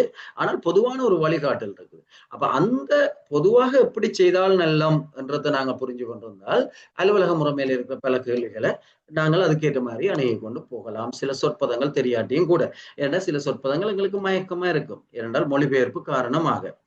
அதே போல அலுவலக நடைமுறையிலேயோ முகாமத்துவத்திலேயோ சில நேரம் வினாக்களுக்கு வர்ற சில சொற்பதங்கள் புதியதாக இருக்கலாம். ஆனால் அதை வச்சுக்கொண்டு அந்த கேள்வியை வச்சுக்கொண்டு நாங்கள் உத்தறியக்கூடிய ஒரு தன்மை வரும் எங்களுக்கு இந்த விடயம் விளங்கினார். சரிதானே? அப்ப உசாத்துண கோவை என்றால் என்ன என்று உங்களுக்கு தெரியும், உசாத்துண கோவை என்ற வகைகள் தெரியும், அது ஏன் பெற. அப்ப இந்த உசாத்துண கோவை இது எந்த காலத்திலையும் சப்ஜெக்ட் செய்யறது தேவை. நான் ஏற்கனவே சொன்ன மாதிரி தகவல் அறியும் உரிமை சட்டம் வந்த பிறகு அந்த சட்டத்தையும் அது தொடர்பாக குழுந்த வழிகாட்டலையும் எடுத்து ஒரு உசாத்துண கோவை போட்டிருந்தோம் என்றால் இது நீ எப்ப அந்த சப்ஜெக்டை செய்ய போற ஆளுக்கும் அந்த ஃபைல் தேவை. எனவே இந்த உசாத்துண கோவைகளும் எப்பையும் அளிக்கப்பட முடியாது, ரெக்கார்ட் ரூமுக்கு அனுப்புறது இல்லை. எப்பயுமே இந்த பிரதான கோவைகளோட எங்களுடைய கோவை அலமாரியில இருக்க வேணும். நாங்கள் அடுத்த ஒரு அலுவலருக்கு எங்களுடைய கடமைகளை பாரமளிக்கும் பொழுது இந்த கோவைகளையும் பாரமளிக்க வேணும். அப்பதான் அவர் வேலை செய்யலாம். அப்ப இதை நாங்கள் ஆண்டு போட்டு துறந்து விடல. அப்ப நாங்கள் சுற்று நிறுவனங்கள் 2025 ஆண்டு போட்டு அதுல 2025 ஆண்டு வார சுற்றுருவம் எல்லாம் கட்டிட்டு அதை தூக்கி கொண்ட ரெக்கார்ட் ரூம்ல போட்டுட்டு 2026 ஆண்டு சுற்றுருவத்தை கட்டுறதுல எந்த விதமான அர்த்தமும் இல்லை. ஏனென்றால் எப்பயோ 80 ஆண்டு வந்த சுற்றுருவம் இப்ப தேவையா இருக்கும் எங்களுக்கு வேலை செய்யறது. அப்ப அந்த விடியம் சார்ந்து எல்லா சுற்றுருவத்தையும் ஒண்டா கட்டி பிரயோசனம் இல்லை. அது வேணுமெண்டா கட்டி இப்ப நாங்கள் அலுவலகங்கள்ல முழு சுற்றுருவத்தையும் சுற்றுருவம் பொது கொண்டு ஒரு பயில் வச்சிருக்கோம். வேற சுற்றுருவம் எல்லாம் அதுல கட்டுறது. ஆனா அந்தந்த சப்ஜெக்ட் ஆளுக்கு தானே அந்தந்த சுற்றுருவம் தேவை. எனவே நாங்கள் இந்த வகையில உசாத்துண கோவைகள் என்றது மிக பிரதானமான இன்னொன்றா இருக்கும். அடுத்து நாங்க பார்த்தோம்னால் இன்னொன்று இருக்குது பெயர்வழி கோவை. பெயர்வழி கோவை என்றால் நான் உங்களுக்கு என்னென்று விளங்கப்படுத்த தேவையில்லை. ஆனால் பெயர்வழி கோவை தொடர்பாக நாங்கள் பல்வேறு சந்தர்ப்பங்களை வைப்போம். உதாரணத்துக்கு நாங்கள் தாபன விதி கோவையில பார்க்கலாம் 6வது அத்தியாயத்தில் அதை பற்றி சொல்லப்படுது. அது மாதிரி அரசு சேவான குழு என்ற நடைமுறை விதிகள் அதை பற்றி சொல்லப்படுது. எனவே அந்தந்த சந்தர்ப்பங்களை நாங்கள் பார்க்கலாம். ஆனால் பெயர்வழி கோவை என்றது ஒரு அலுவலர் சார்ந்த சகல தகவல்களையும் உள்ளடக்கி இருக்கிறது. அவருடைய சேவை தொடர்பான சகல தகவல்களையும் கொண்டிருக்கு. எனவே அவர்களுடைய சேவை தொடர்பான எந்த விதமான தீர்மானம் எடுக்கிறதுக்கும் அது தொடர்பான முழு ஆவணங்களையும் கொண்டிருக்கிற சுயவிவர கோவை தான் மிக முக்கியமானது. விசேடமாக அவர் தன்னுடைய சேவக்காலம் முடிஞ்சு ஓய்வுல போய்கல ஓய்வூதிய பணிப்பாளருக்கு தேவையான தகவல்கள் கூட இந்த சுயவிவர கோவையில தான் இருக்கு. எனவே சுயவிவர கோவை என்றது மிக முக்கியமானது. அது மிக நீண்ட காலத்துக்கு பேணப்பட வேண்டியது. இப்ப சுயவிவர கோவையை எவ்வளவு காலத்துக்கு வச்சிருக்கணும்னா அந்த கேள்விக்கு சரியான ஒரு பதிலை நாங்கள் கண்டறிகிறது கஷ்டம். ஏனென்றால் சுயவிவர கோவை ஒருவர் ஓய்வுல போகும் வரைக்கும் தேவை. அதுக்கு பிறகு பார்த்தோம் என்றால் அவர் ஓய்வுல போன பிறகு எவ்வளவு காலம் வச்சிருக்கணும் என்றால் அவர் உயிரோடு இருக்கும் வரைக்கும் தேவை. அவர் உயிரோடு இல்லாம போன பிறகும் சில நேரங்கள்ல அதுக்கு பிறகு விதவைகள் அனாதைகள் ஓய்வூதியம் என்ற விடயங்கள் எல்லாம் இருக்குது. எனவே பெயர்வழி கோவையும் மிக நீண்ட காலத்துக்கு பேணப்பட வேண்டிய ஒன்று, அளிக்கப்பட முடியாத ஒன்றாக இருக்கும். அப்ப அதை நாங்கள் அதுக்கேற்ற வகையில ஆரம்பிக்க வேணும். அடுத்தது இன்னொரு வகை. ஆனால் இப்ப நாங்க பார்த்த இந்த 3 வகையை விட, அதாவது சப்ஜெக்ட் ஃபைல், அதாவது விடயக்கோவை, அடுத்தது உசாத்துண கோவை, அடுத்த பெயர்வழி கோவை, இது 3 வகையான கோவை. ஆனால் இந்த உபகோவையும் மத்திய கோவையும் என்றது ஒரு கோவையினுடைய வகையாக சொல்லப்பட்டிருந்தாலும் கூட அது இந்த எந்த கோவையும் இப்படி வரலாம். இப்ப சுயவிவர கோவையும் ஒரு மத்திய கோவையாக மாறலாம், விடய கோவையும் ஒரு மத்திய கோவையாக மாறலாம். சரிதானே? உசாத்துண கோவைக்கு அப்படியான ஒரு சந்தர்ப்பம் இல்லை என்றால் அதுல இந்த தரவுகள் தானே இருக்கும். அப்ப உபகோவையும் மத்திய கோவையும் என்றது என்னென்றால் எங்கள்கிட்ட ஒரு கோவை இருக்குது, ஒரு விடயத்துக்கு ஒரு கோவை இருக்குது. அப்ப அந்த கோவையில தான் அந்த விடயம் சார்ந்த எந்த நடவடிக்கையும் எடுக்கப்பட வேண்டும் என்றது எங்களுக்கு தெரியும். அதுதான் முறைமை. இல்லாட்டி பிழைச்சு போயிடும். அதை விட்டுட்டு நாங்கள் நடவடிக்கை எடுத்தோம் என்றால் முழுமையா இருக்காது. எதிர்கால தேவைகளுக்கு நாங்கள் அந்த கோவையை பயன்படுத்த முடியாம போகும். ஏன்னா அதுல கொஞ்சம் வேறொரு பயில கொஞ்சம் அப்படித்தான் எங்கள்கிட்ட இருக்கு. ஆனால் சில நேரங்கள்ல ஒரு கோவையை அது சார்ந்த நடவடிக்கை கொண்டு எடுக்கப்படைகளை பயன்படுத்த முடியாத சந்தர்ப்பம் இருந்தால், இப்ப சில நேரங்கள்ல பல்வேறு இடங்கள்ல ஒரு விடயங்கள் கையாளப்பட்டால் அல்லது ஒரு ஆட்சேர்ப்பு தொடர்பான விடயங்கள், ஆட்சேர்ப்பு தொடர்பான கோவைகள் இருக்கேக்குல அந்த ஆட்சேர்ப்பு தொடர்பான விடயங்களை சில நேரங்கள்ல நாங்கள் அந்த கோவையில் இருக்கிற தகவல்களை மற்ற நடவடிக்கைகள் கையாளப்படைகளை வெளியிட முடியாமல் இருந்தால், ரகசியத்தன்மை வாய்ந்த, அல்லது சில நேரம் ஒரு கோவை இல்லாத நேரம் அதுல நாங்கள் நடவடிக்கை எடுக்க வேண்டியிருந்தால், இப்ப சில நேரம் நீங்கள் ஒரு பரீட்சையில சித்தி அடைஞ்சிட்டீங்கள், ஒரு பதவி உயர்வு பெற்றுக்கொள்றீங்க. அப்ப பொது நிர்வாக அமைச்சால சொல்லப்படுது என்னன்னு சொன்னால் உங்களுடைய கோவையை அனுப்ப சொல்லி பதவி உயர்வுக்காக. அதே நேரம் அந்த கோவை அனுப்பப்பட்ட பிறகு உங்களுக்கு ஒரு இன்கிரிமெண்ட் ஒன்று வருது. ஆனால் நாங்கள் என்ன செய்வோம்னா ஃபைல் வேற போடுவோம் என்று வச்சிருப்போம். அப்படி இல்லை. அப்ப அந்த நேரம் இன்கிரிமெண்ட் நாங்க போடத்தான் வேணும். அப்ப இன்கிரிமெண்ட் போட வேணும்னு சொல்லி சொன்னால் அல்லது அது சார்ந்த நடவடிக்கை எடுக்க வேணும், அல்லது உங்களுக்கு சுயவிவர கோவையில அடிக்க வேண்டிய ஒரு கடிதம் ஒன்று, ஒரு நடவடிக்கை ஒன்று எடுக்கப்பட வேணும் என்றால் சுயவிவர கோவை இல்லாட்டியும் அந்த நடவடிக்கை எடுக்க வேண்டி இருக்கும். அப்ப அதுக்காக நாங்கள் என்ன செய்வோம் என்றால் அந்த நேரத்துல ஒரு உபகோவை ஒன்று ஆரம்பிப்போம். அந்த கோவைக்கு ஒரு உபகோவையை ஆரம்பிப்போம். அந்த உபகோவையில தேவையான நடவடிக்கைகள் எடுப்போம். சரிதானே? 2 சந்தர்ப்பம். ஒன்று அந்த மூலக்கோவையை கையாள முடியாத சந்தர்ப்பத்துல, அல்லது அந்த மூலக்கோவை இல்லாத சந்தர்ப்பத்துல அதன் மீது நடவடிக்கை எடுக்கல. அப்போ ஒரு உபகோவை ஒன்று ஆரம்பிப்போம். அப்ப அந்த உபகோவையில நாங்கள் சகல நடவடிக்கையும் எடுப்போம். எடுத்த பிறகு எங்களுக்கு அந்த மூலக்கோவை கிடைக்க பெற்ற பிறகு, அல்லது அந்த மூலக்கோவையில எல்லா தகவலையும் உச்சரிக்கக்கூடிய சந்தர்ப்பம் வந்த பிறகு இதுல இருந்த இந்த உபகோவையில இருந்த சகல ஆவணங்களையும் அந்த மூலக்கோவையில திருப்பி சேர்ப்போம். ஏனால் 2 ஃபைல்ல நாங்க வச்சு கொண்டு வந்தோம் என்றால் எதிர்காலத்துக்கு கஷ்டம் தானே. அப்ப அப்படி சேர்த்தோம் என்றால் உங்களுக்கு தெரியும், ஒரு கோவைக்கு ஒரு இலக்கம் தான் இருக்கும். அந்த கோவை இலக்கத்தின்படிதான் கடிதங்கள் எல்லாம் இருக்கும் அதுல. ஆனால் இது அந்த கோவையில மட்டும் வேறொரு கோவை இலக்கத்துல அடிக்கப்பட்ட கடிதங்களும் இருக்குது. ஏனென்றால் அதுக்கு ஒரு உபகோவை ஆரம்பிக்கப்பட்டிருக்குது. உபகோவையில நடவடிக்கைகள் எடுக்கப்பட்டிருக்குது. அந்த உபகோவையில் இருக்கிற விவரங்கள் பிறகு ஒன்றா சேர்த்து கட்டப்பட்டிருக்குது. எனவே அவ்வாறு ஒன்றா சேர்த்து கட்டப்பட்டால் அதை மத்திய கோவைன்னு சொல்லுவோம். சரிதானே. அப்ப இதுதான் அந்த விடயம். அந்த நெக்கரவை விளங்கி கொண்டீங்கன்னா சரி. அப்ப ஒரு ஒரு கோவை இல்லாத சந்தர்ப்பத்துல அல்லது கோவை தொடர்பாக நாங்கள் நடவடிக்கை எடுக்கல ஒரு உபகோவையை ஆரம்பிச்சு அதுல நாங்கள் அந்த விடயம் சார்ந்த நடவடிக்கை எடுக்கலாம். பிறகு அந்த கோவையில அந்த கடிதங்களை சேர்க்கக்கூடிய சந்தர்ப்பம் கிடைக்கல அவ்வளவு கடிதங்களும் அந்த கோவைக்கு சேர்க்கப்படும். அப்படி சேர்க்கப்பட்டால் அதை நாங்கள் மத்திய கோவைன்னு சொல்லி சொல்லுவோம். அப்ப உபகோவையும் மத்திய கோவையும் சரிதானே. அப்ப உபகோவை இருந்தால் அப்ப எல்லா வகையான கோவைகளுக்கும் அவ்வாறான சந்தர்ப்பங்கள் பெறக்கூடும். அடுத்து நீங்க பாத்தீங்கன்னா இன்னொரு முக்கியமானது சம்பவ கோவை அல்ல சில நேரம் நிமித்த கோவை, நேர்வு கோவை, பல்வேறு சொற்கள் பயன்படுத்தப்படுது. அதாவது சம்பவம், கேஸ் ஃபைல் சரிதானே. அப்ப இப்ப நாங்கள் ஏற்கனவே பார்த்தனாங்க ஒரு விடயம் தொடர்பான மிக முக்கியமான கடிதங்களை மட்டும்தான் விடிய கோவையில கட்டுவோம்னு சொல்லி. அப்ப சாதாரண ஒரு உதாரணம் ஒன்று சொல்லியிருந்தா ட்ரைனிங் ப்ரோக்ராமுக்குரிய ஒரு சப்ஜெக்ட் ஃபைல் இருந்தால் அதுல மிக முக்கியமான நீண்ட காலத்துக்கு தேவையான கடிதங்களை மட்டும்தான் நாங்கள் அதுல கட்டுவோம். ஆனால் இப்ப ஒரு ட்ரைனிங் ப்ரோக்ராம் ஒன்று நடக்குது. அப்ப அதுல எடுக்கிற அட்டெண்டன்ஸ் சரிதானே. ட்ரைனிங் ப்ரோக்ராம்ல நாங்கள் எடுக்கிற அட்டெண்டன்ஸோ அல்லது ஒரு வளருக்கு அடிக்கிற கடிதமோ அல்லது அது சம்பந்தமான கொடுப்பனவுகளோ அல்லது அதுக்குரிய அனுமதியை பெற்றுக்கொள்றதோ அல்லது அது சார்ந்த அறிக்கை அனுப்புறதோ அது எல்லாத்தையும் கொண்டே பிரதான கோவையில கட்டினம் என்றால் ஒரு 4 ட்ரைனிங் ப்ரோக்ராமோட அந்த ஃபைல் முடிஞ்சிடும். அது பொருத்தம் இல்லைன்னு சொன்னாங்க. அப்ப அந்த கடிதங்களை இங்க கட்டுறது என்றால் அதுக்காக பயன்படுத்துறதான் இது. அப்ப நாங்கள் என்ன செய்யணும் என்றால் ஒவ்வொரு ட்ரைனிங் ப்ரோக்ராமும் தனித்தனி விடயங்கள் தானே. அப்ப ஒவ்வொரு ட்ரைனிங் ப்ரோக்ராமுக்கும் தனித்தனியான கோவையில் அப்ப ஒவ்வொரு சிறிய விடயத்துக்கும் நாங்க தனித்தனியா கோவைகளை ஆரம்பிக்க வேணும். அதைத்தான் சம்பவ கோவை அல்லது ஒரு தேவைக்காக நிமித்தம், நேர்வு என்றதெல்லாம் ஒரு விடயம் சார்ந்ததானே ஒரு சம்பவம் சரியா. அப்ப எனவே அப்ப ட்ரைனிங் ப்ரோக்ராம்ன்றது சப்ஜெக்ட். ஆனால் ஒரு குறிப்பிட்ட ட்ரைனிங் ப்ரோக்ராம்ன்றது ஒரு கேஸ். இப்ப கேஸ்ன்றது எங்களுக்கு தெரியும். நாங்கள் அந்த சொற்பதம் நடுக பயன்படுத்துறாங்க. அப்ப கேஸ்ன்றது எங்களுக்கு தெரியும். இப்ப ஒரு டாக்டர்ண்டா டாக்டர் சொல்ற இன்றைக்கு ஒரு 15 கேஸை பார்த்துடுவாங்க. கேஸ்ன்றது அவர்கிட்ட மருந்தெடுக்க போனா அது ஒரு கேஸ். வருத்தம் மாறினா அதுக்கு பிறகு தொடர் இல்லை. அதே மாதிரி நாங்கள் ஒரு ட்ரைனிங் ப்ரோக்ராமுக்கு ஃபைல் ஆரம்பிப்போம். அந்த ட்ரைனிங் ப்ரோக்ராம் முடிஞ்சு அதுல நடவடிக்கை முடிஞ்சால் அந்த கோவை எங்களுக்கு தேவையில்லைன்றது விடிய அலுவலர்கிட்ட இருக்க வேண்டிய தேவையில்லை சரியா. எனவே அந்த விடயங்கள் முடிய பதிவேட்டு காப்பறைக்கு அதை அனுப்ப முடியும் சரிதானே. அப்ப ஒவ்வொரு ட்ரைனிங் ப்ரோக்ராம் முடிஞ்சு அதுல எடுக்க வேண்டிய நடவடிக்கைகள் எடுத்து அறிக்கைகள் எல்லாம் அனுப்பினோம்னா அந்த ஃபைலை உடனடியாவே பதிவேட்டு காப்பறைக்கு அனுப்பிவிட்டா அவற்றை கேபினெட்டுக்குள்ள நிறைஞ்சிருக்காது. அவர் பொறுப்பேற்ற பிறகு அந்த ஒரு வருடத்துல சில நேரம் ஒரு 40 ட்ரைனிங் ப்ரோக்ராம் செய்வார். 40 ஃபைலையும் வச்சு கட்டி எழ வேண்டிய அவசியம் இல்லை. ஒவ்வொன்றா முடியவே அனுப்பி கொண்டிருப்பார்.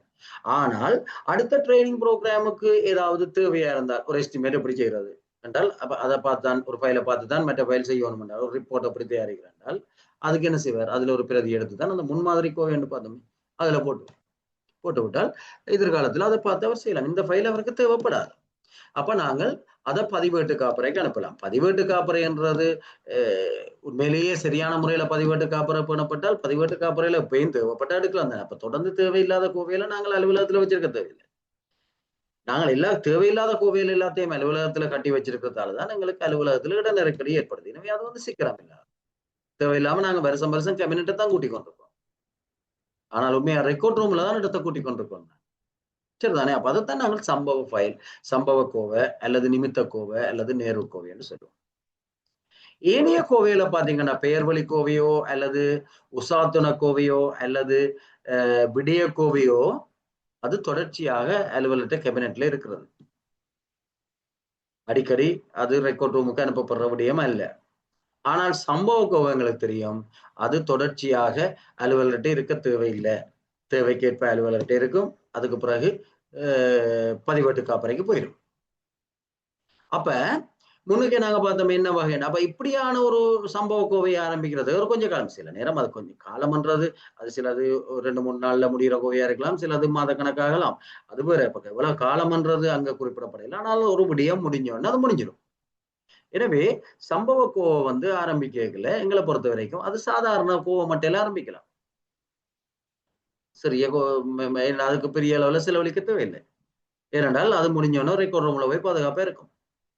சரிதானே. ஆனா மற்ற ஃபைல்கள் நாங்கள் நடுக கையாள வேண்டி இருக்கும் அடிக்கடி. அப்ப இந்த சம்பவ கோவையில ஒருக்கா கேட்டிருந்தாங்க சொன்னால், ஒருக்கா இல்ல பலமுறை அந்த வினா வந்திருக்குது. கோவை வகைகள்ல 3 உபபிரிவுகளாக பிரிக்கக்கூடிய வகை எது? சரியா? ஒருக்கா எஸ்எல்ஏஸ் கேட்டிருந்தது. விடிய கோவை ஒன்றின் கேள்வியை கவனிங்க.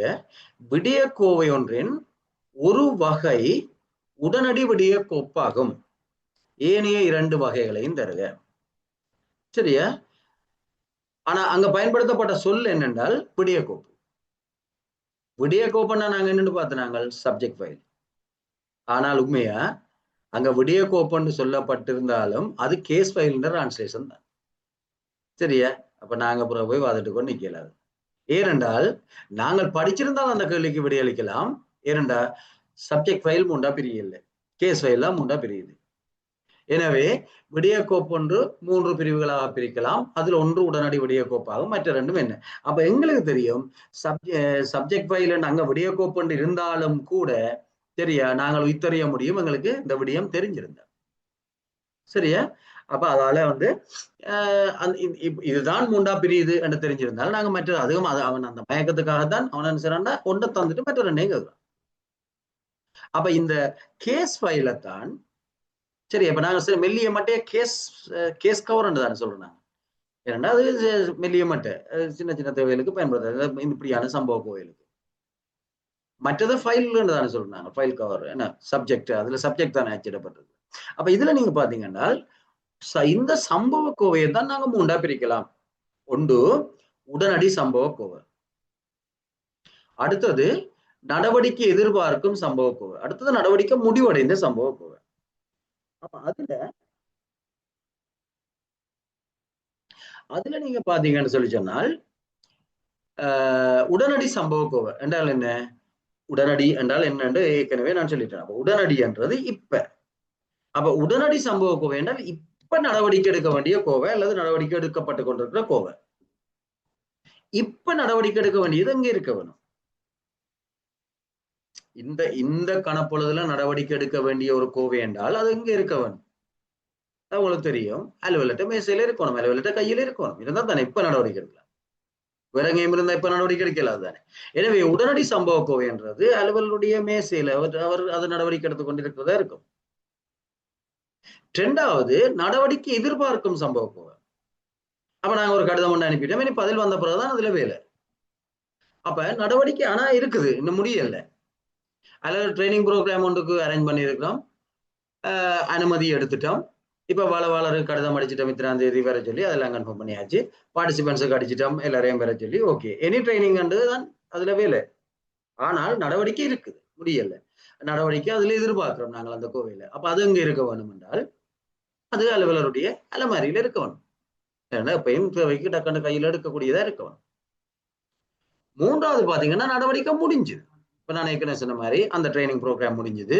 அதுல கொடுப்பனவுகள் எல்லாம் செய்தாச்சுது, அது சம்பந்தமா அனுப்ப வேண்டிய அறிக்கைகள் எல்லாம் அனுப்பியாச்சுது, நடவடிக்கை முடிஞ்சுது.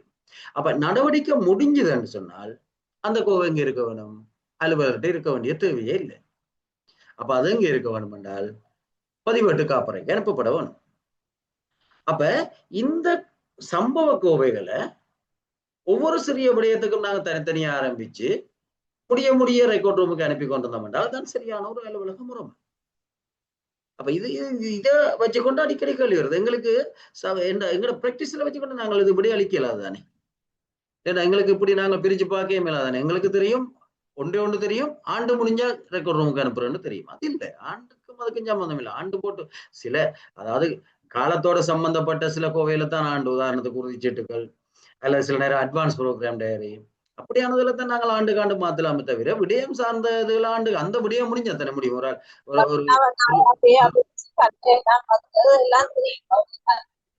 ஒரு வீட்டு திட்டம்னு சொல்லி சொன்னால், சரியா, ஒரு வீட்டு திட்டம்னு சொல்லி சொன்னால், அப்போ ஒரு வீட்டு திட்டம், இப்ப நான் வீட்டு திட்டம் ஒரு பொதுவா பயில வச்சிருந்தோம்னால் ஒரு 15 வீட்டு தகவலை போட்டோம்னா முடிஞ்சிடும். மற்றது குழப்பகரமானது. ஆனால் ஒவ்வொரு வீட்டு திட்டத்துக்கும் தனித்தனியா நாங்கள் கோவையில போட்டால், அந்த வீட்டு திட்டங்கள் எல்லாம் முடிஞ்சு, எல்லாம் பேமெண்ட் எல்லாம் முடிஞ்சுன்னா அதை ரெக்கார்ட் அனுப்பலாம். நாங்கள் ஆபீஸ்ல அப்படியே அடுக்கி வச்சிருப்போம். 2000 குடியமர தொடங்கின காலத்துல இருந்து இட்ட வரைக்குமான வீட்டு திட்டத்தை நம்பர் போட்டு அடுக்கி வச்சிருப்போம். அதுக்கு ரெக்கார்ட் ரூம்ல ஒரு தட்டை அடிக்கிட்டு அங்க அடுக்கி வச்சா சரி. வேண்டத்தனை எடுக்கிறதுக்கு முடிஞ்சது தானே, முடிய போவோம். நாங்கள் இஞ்ச ஃபைல்களை கேபினெட்டுகளை வண்டி குவிக்க வேண்டிய அவசியம் இல்லை. அப்ப 3ஆ பிரிக்கிறது சம்பவ கோவை தான். சரியா? அப்ப 3 உபபிரிவுகளாக பிரிக்கப்படுறது சம்பவ கோவை. எத்தனை நாங்க பிரிக்கலாம்.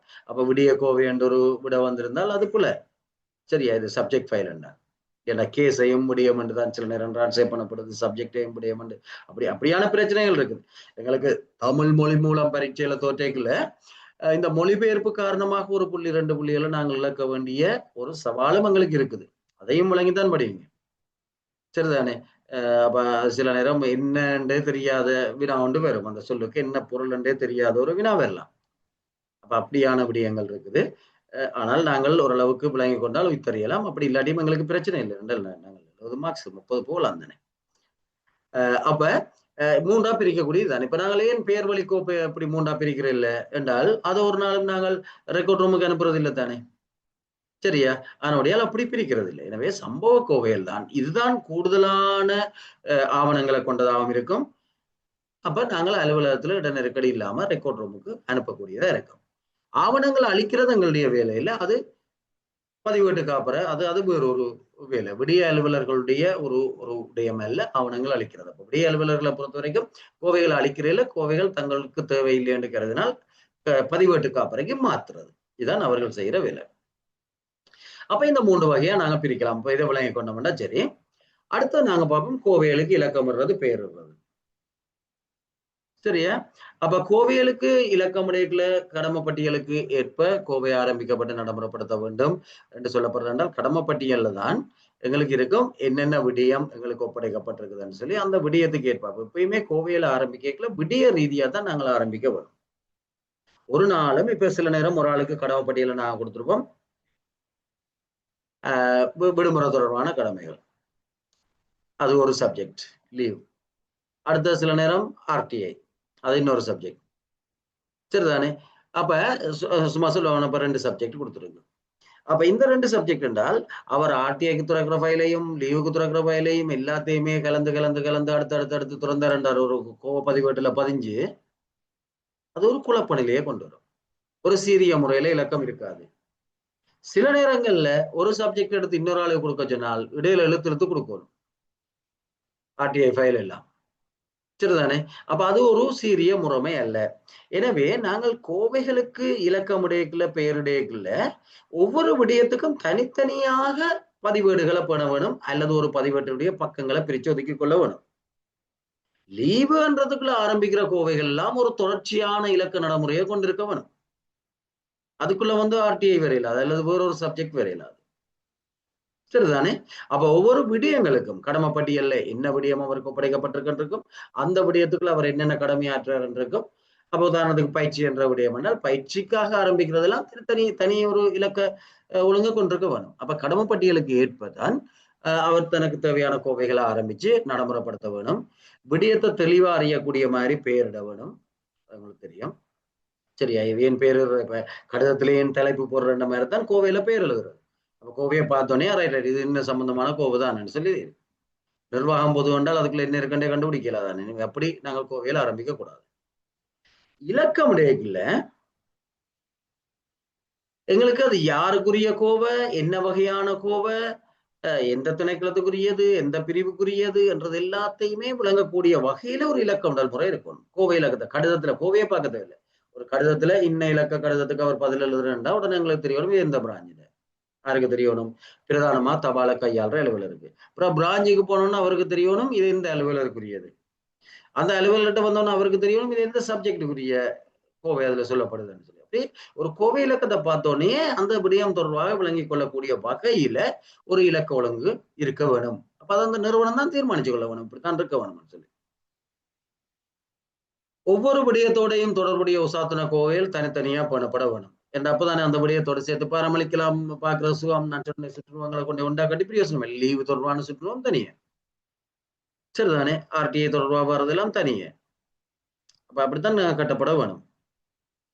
இப்ப நீங்க ட்ரைனிங் ப்ரோக்ராம் வந்து பாத்தீங்கன்னா சில நேரங்கள்ல ஒரு பலவாளருக்குரிய கொடுப்பனவு தொடர்பான மேல ஒரு சிற்றுருவம் வந்தான்னு சொல்லிச்சுன்னா அது தொடர்ச்சியா தேவையானது. அடுத்தடுத்த சப்ஜெக்ட் செய்யற ஆளுக்கும் நெடுக கொடுப்பனவு செய்யறதுக்கு தேவையானது. அதை கொண்டு சும்மா சாதாரணமா ஒரு ட்ரைனிங் அட்டண்டன்ஸ் அதுகள் கட்டுறதோட கட்டலாது. எனவே அது வந்து ஒன்றில் உசாத்துண கோவையில சரியான முறையில கட்டப்பட வேணும். சரிதானே? ஒரு ஒரு பயிற்சி மண்டபம் ஒன்று அமைக்கப்பட்டு அதுல நியாயமான சொத்துக்கள் அந்த ட்ரைனிங் சப்ஜெக்ட் ஆள்கிட்ட பொறுப்பு கொடுக்கப்பட்டிருக்கின்றால் அதை நாங்கள் வேணுமென்றால் கொண்டே சப்ஜெக்ட் ஃபைல்ல கட்டலாம்.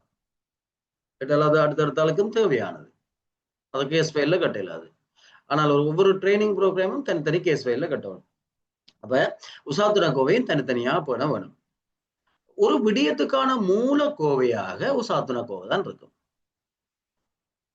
ஏனென்றால் இப்ப நான் ஏற்கனவே சொன்னேன் இப்ப எங்களுக்கு பல சப்ஜெக்டுகள் ஏற்கனவே நீண்ட காலமா இருந்துருக்கு. ஆனா இப்ப ஆர்டிஐ என்ற ஒரு சப்ஜெக்ட் ஆரம்பிச்சிருக்கேங்கல்ல சரிதானே?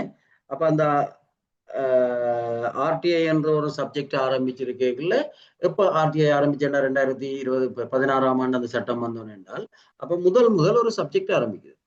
அப்ப இப்ப ஒரு திணைக்களத்துல வந்து ஒரு அலுவலருக்கு இந்த சப்ஜெக்ட் வழங்கப்பட்டிருக்கு.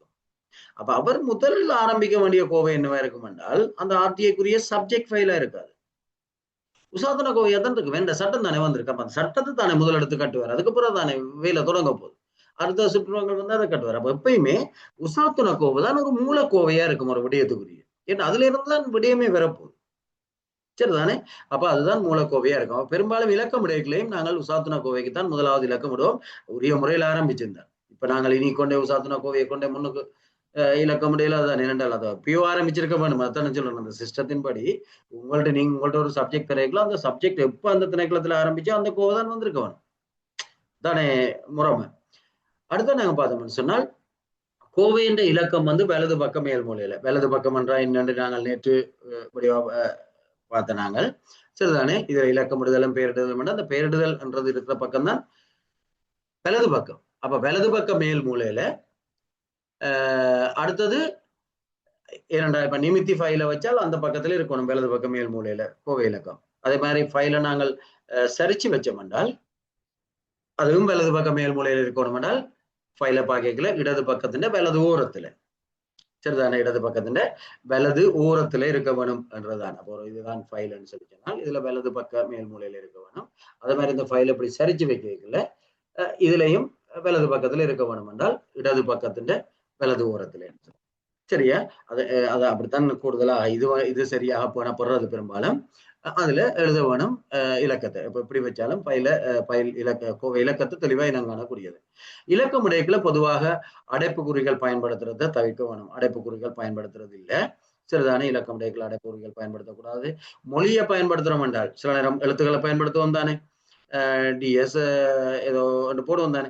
அப்ப அது எழுத்துக்களை பயன்படுத்துறோம்னா ஒரு மொழியை ஆங்கிலத்தையும் தமிழையும் கூட ஒன்றில் தமிழ் என்றா தமிழ் அல்லது ஆங்கிலம் என்றா ஆங்கிலம் அல்லது சிங்களம் என்றா சிங்களம் அல்லது ஏதோ எந்த மொழியோ ஒரு மொழியை மட்டும்தான் பயன்படுத்த வேணும் சரிதானே? அடைப்புக்குறி பயன்படுத்தக்கூடாது. ஒரு மொழியை மட்டும் பயன்படுத்த வேணும். அதே மாதிரி இலக்கங்களையும் ஒரே வகையான இலக்கங்களை பயன்படுத்த வேணும். ஒன்றில் இந்திய அராபிய இலக்கத்தை பயன்படுத்தணும் அல்லது ரோமன் இலக்கத்தை பயன்படுத்தணும். ரோமன் இலக்கத்தையும் இந்திய அராபிய இலக்கங்களையும் கலந்து பயன்படுத்தக்கூடாது இலக்கமிடலுக்கு சரிதானே? இது கலக்கக்கூடாதுன்றது ஒரு அலுவலர் அல்ல, ஒரு திணைக்களமே ஒரே மாதிரியான ஒரு இலக்கமிடல் முறையை தான் கொண்டிருப்பான். இது அக்கௌண்ட்ஸ் பிரான்ச் வந்து தமிழ்ல தமிழ் எழுத்துக்களை பயன்படுத்துறது, நிர்வாகங்களை வந்து ஆங்கில எழுத்துக்களை அப்படி செய்யலாது சரிதானே? அப்ப குறியீடுகள் எல்லாம் நியமப்படுத்தப்பட்டிருக்க வேணும். ஒரு திணைக்களம் தான் இந்த முறைமையை தீர்மானிச்சிருக்க வேணும். இதுல இருக்கிறதெல்லாம் பொதுவாக ஏற்றுக்கொள்ளப்பட்ட முறைகள் சரிதானே? அப்ப இந்து அராபிய இலக்கங்களை கலக்கக்கூடாது, எழுத்துக்களை கலக்கக்கூடாது, ஒரே வகையான எழுத்துக்களை பயன்படுத்தணும், அடைப்புக்குறிகளை பயன்படுத்தக்கூடாது. சரிதானே? அதை பார்த்துக்கணும். அடுத்தது கோவைன்ற பகுதிகள் இருந்தால் சில நேரங்கள்ல இப்ப நாங்க பார்க்கிறோம் இது பர்சனல் ஃபைல், சில நேரங்கள்ல விடிய கோவை சப்ஜெக்ட் ஃபைல், சரி சில நேரங்கள்ல உசாத்துனா கோவை கூட மிக நீண்ட காலத்துக்கு பயன்படுத்தி கொண்டு போய்களை பெருமன் அடையலாம். அப்ப பெருமன் அடைஞ்சால் அதுக்காக நாங்க அந்த கோவையை ரெக்கார்ட் ரூமுக்கு அனுப்பி போட்டு இங்க வேலை செய்யலாம்.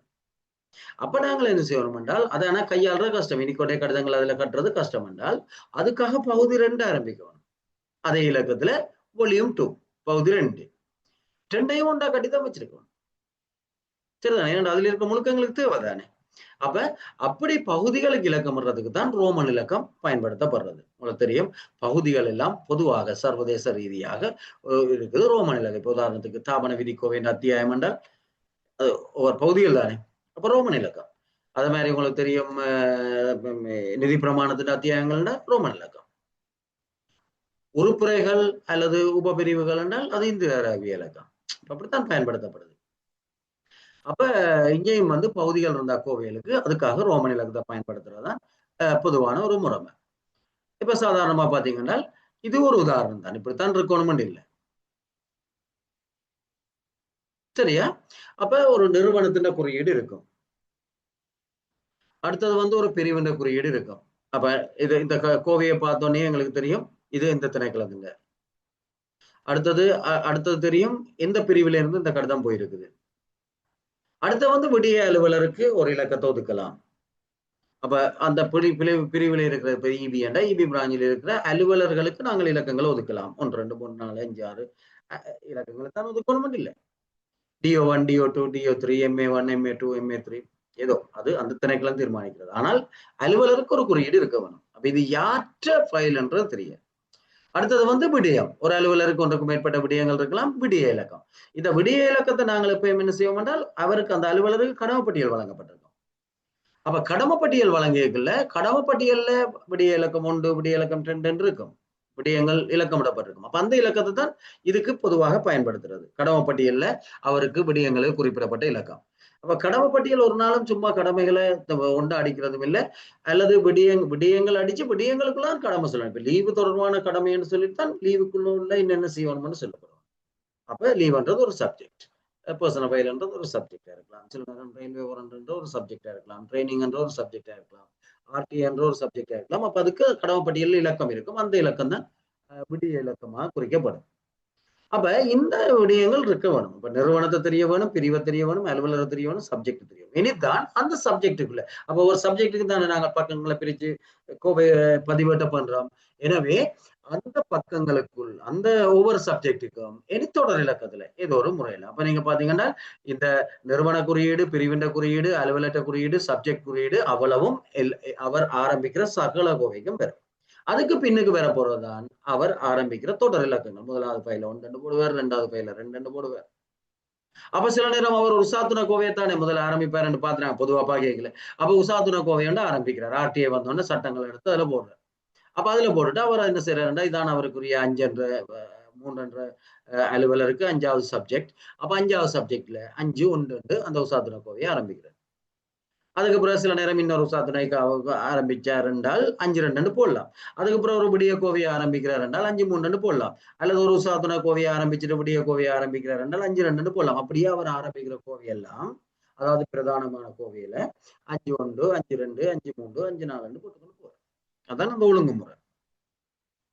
அதுக்கு பிறகு சில நேரங்கள்ல அந்த விடிய கோவைக்கு உபகோவை ஆரம்பிக்கப்பட்டார். உபகோவை என்னன்னு பாத்துறாங்களானே. அப்ப 5 2 ஃபைல தான் வச்சிருக்காரு. ஆனா 5 2 தான் பர்சனல் ஃபைல் இப்ப மனோரால்ட அந்த பர்சனல் ஃபைல் இப்ப மினிஸ்ட்ரிக்கு போயிட்டு போன பிறகு அதுக்கு ஒரு உபகோவை ஒன்று ஆரம்பிக்க போறாரு என்றால் அதுக்கு பிறகு 5 2 1 ஒரு கோவையை ஆரம்பிப்பார். திருப்பி இந்த 5 2 1 இருக்கிறது எல்லாம் 5 2க்கு போயிடும். போனால் அந்த 5 2 கோவைன்றது மத்திய கோவை, 5 2 1ன்றது உபகோவை. அதான் நம்ம இலக்கத்தை பார்த்தோன்னே இது உபகோவை என்று தெரியும் எங்களுக்கு. ஏன்டா விடிய இலக்கத்துக்கு பிறகு ஒரு தொடர் இலக்கத்துல தானே கோவை வர வேணும். ஆனால் அதுக்கு பிறகு அந்த தொடர் இலக்கத்துல வந்த ஒரு கோவைக்கு பிறகு இன்னொரு இலக்கம் வருது என்றால் அது வந்து முதலாவது உபகோவை. சில நேரம் உபகோவையில் ஒன்றுக்கு மேலேயும் இருக்கலாம். அப்ப 5-2 என்ற கோவையில 5-2-1, 5-2-2, 5-2-3, 5-2-4 என்று ஒரு 4 உபகோவை ஆரம்பிக்கப்படுறதா இருக்கலாம் அந்த சப்ஜெக்டை பொறுத்து.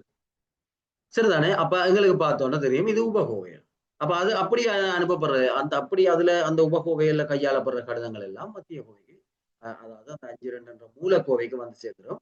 அப்படி வந்து சேர்ந்ததுனால் அந்த கோவை இப்ப அந்த 5-2 என்ற கோவையை நாங்கள் மத்திய கோவை என்று சொல்லிடுறோம். ஆனால் நிமித்த கோவை அல்லது நேர்வு கோவை அல்லது சம்பவ கோவை என்றது அது வேறுபட்ட முறையில இலக்கமிடப்பட வேணும். அது எவ்வாறு இலக்கமிடப்படுறதுன்னு சொல்லி சொன்னால் அந்த கோவைக்கு அந்த ஒரு சப்ஜெக்டுக்கு தானே சம்பவங்கள் இப்ப நான் சொன்னேன் ட்ரைனிங் என்றால் ட்ரைனிங் என்றது ஒரு சப்ஜெக்ட். அது 5-2 என்றது ட்ரைனிங் என்ற சப்ஜெக்ட் ஃபைல். அது பிரதானமான கடிதங்களை மட்டும்தான் கொண்டிருக்கும். இனி அவர் ஆரம்பிக்கிற ஒவ்வொரு ட்ரைனிங் ப்ரோக்ராமுக்கும் தனித்தனியா ஆரம்பிக்கிற கோவையை 5-2 என்ற அந்த பிரதான கோவை என்ற ஒரு சம்பவ கோவை 5-2-1 5-2-2 5-2-3 என்று திறந்தோண்டு கோவை. இந்த 5-2 என்ற கோவை இவருக்கு பிறகு ஒரு 5வது சப்ஜெக்ட் ஆல் டைம் இன்னொரு 25 வருஷத்தாலையும் இருக்கும். அப்ப அவர் சில நேரம் விடிய கோவையில ஆரம்பிச்சு கொண்டிருப்பார் 5-2-142 என்ற அந்த ட்ரைனிங் ப்ரோக்ராம் அந்த நிறுவனத்திலேயே 142வது ட்ரைனிங் அப்ப நடக்குதுன்னு சில நேரம் புரிஞ்சு கொள்ளக்கூடியதா இருக்கும். தான் கோவம் முறை. சரிதானே? அப்ப -1-2 வந்து வேற வகையில இலக்கமிடப்படுறது. அப்ப அது அப்படி பார்த்தாலும் எங்களுக்கு தெரியும். அப்படி -1-2 இருந்தால் இந்த கோவையின் சம்பவ கோவையில் அதெல்லாம். அப்ப சம்பவ கோவையில தான் சின்ன சின்ன ஆரம்பிச்சு அதை போய் கொண்டிருக்கும். சரிதானே? அப்ப இதுதான் ஒரு பொதுவான இலக்கமிடுறதுக்கான ஒரு முறைமை.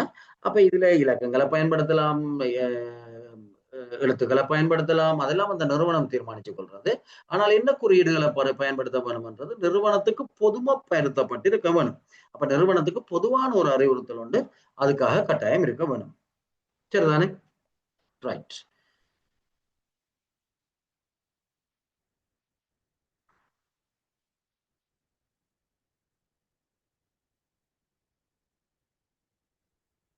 லெட்டர்ஸும் நம்ஸும் மிக்ஸ் பண்ணி போடலாம், அது பிரச்சனை இல்லை. ஆனால் லெட்டர்ஸை நாங்கள் பயன்படுத்திக்கலாம், அதாவது எழுத்துக்களை பயன்படுத்திக்கல, மொழியை பயன்படுத்திக்கல, ஏதாவது ஒரு மொழியை பயன்படுத்தணும். இலக்கங்களை பயன்படுத்திக்கல, ஏதாவது ஒரு இலக்கத்தை பயன்படுத்தணும். அதை பயன்படுத்துறது ரெண்டையும் கலந்து ஏதாவது ஒரு மொழியை பயன்படுத்தலாம், ஏதாவது ஒரு இலக்க முறையை பயன்படுத்தலாம், அதை கலந்து பயன்படுத்தலாம். ஆனால் மொழியே 2-3 மொழியை கலக்கக்கூடாது, இலக்கங்களை 2-3 இலக்கங்களை கலக்கக்கூடாதுன்றதுதான் விதி. அடுத்தது நாங்க பார்ப்போம் கோவையில பயின்ற முறைகள். இது மிக மிக முக்கியமானது, அடிக்கடி வினாவுக்கு வர ஒரு விடயம். அப்ப 2 வகையில கோவையில பண்ணலாம், அது உங்களுக்கு தெரியும். இது காலங்காலமா இபி எக்ஸாம்ல இருந்து எல்லாத்துக்கும் படிக்கிறது. புத்தக கோமுறை, குழந்தை கோமுறை. ஆனால் இதுல நாங்கள் பல பிழையான புரிதல்களை வச்சிருக்கிறோம். பல்வேறுபட்ட பிழையான புரிதல்களை நாங்கள் இதுல வச்சிருப்போம். அதை நாங்கள் காய்ச்சி கொண்டு போவோம்.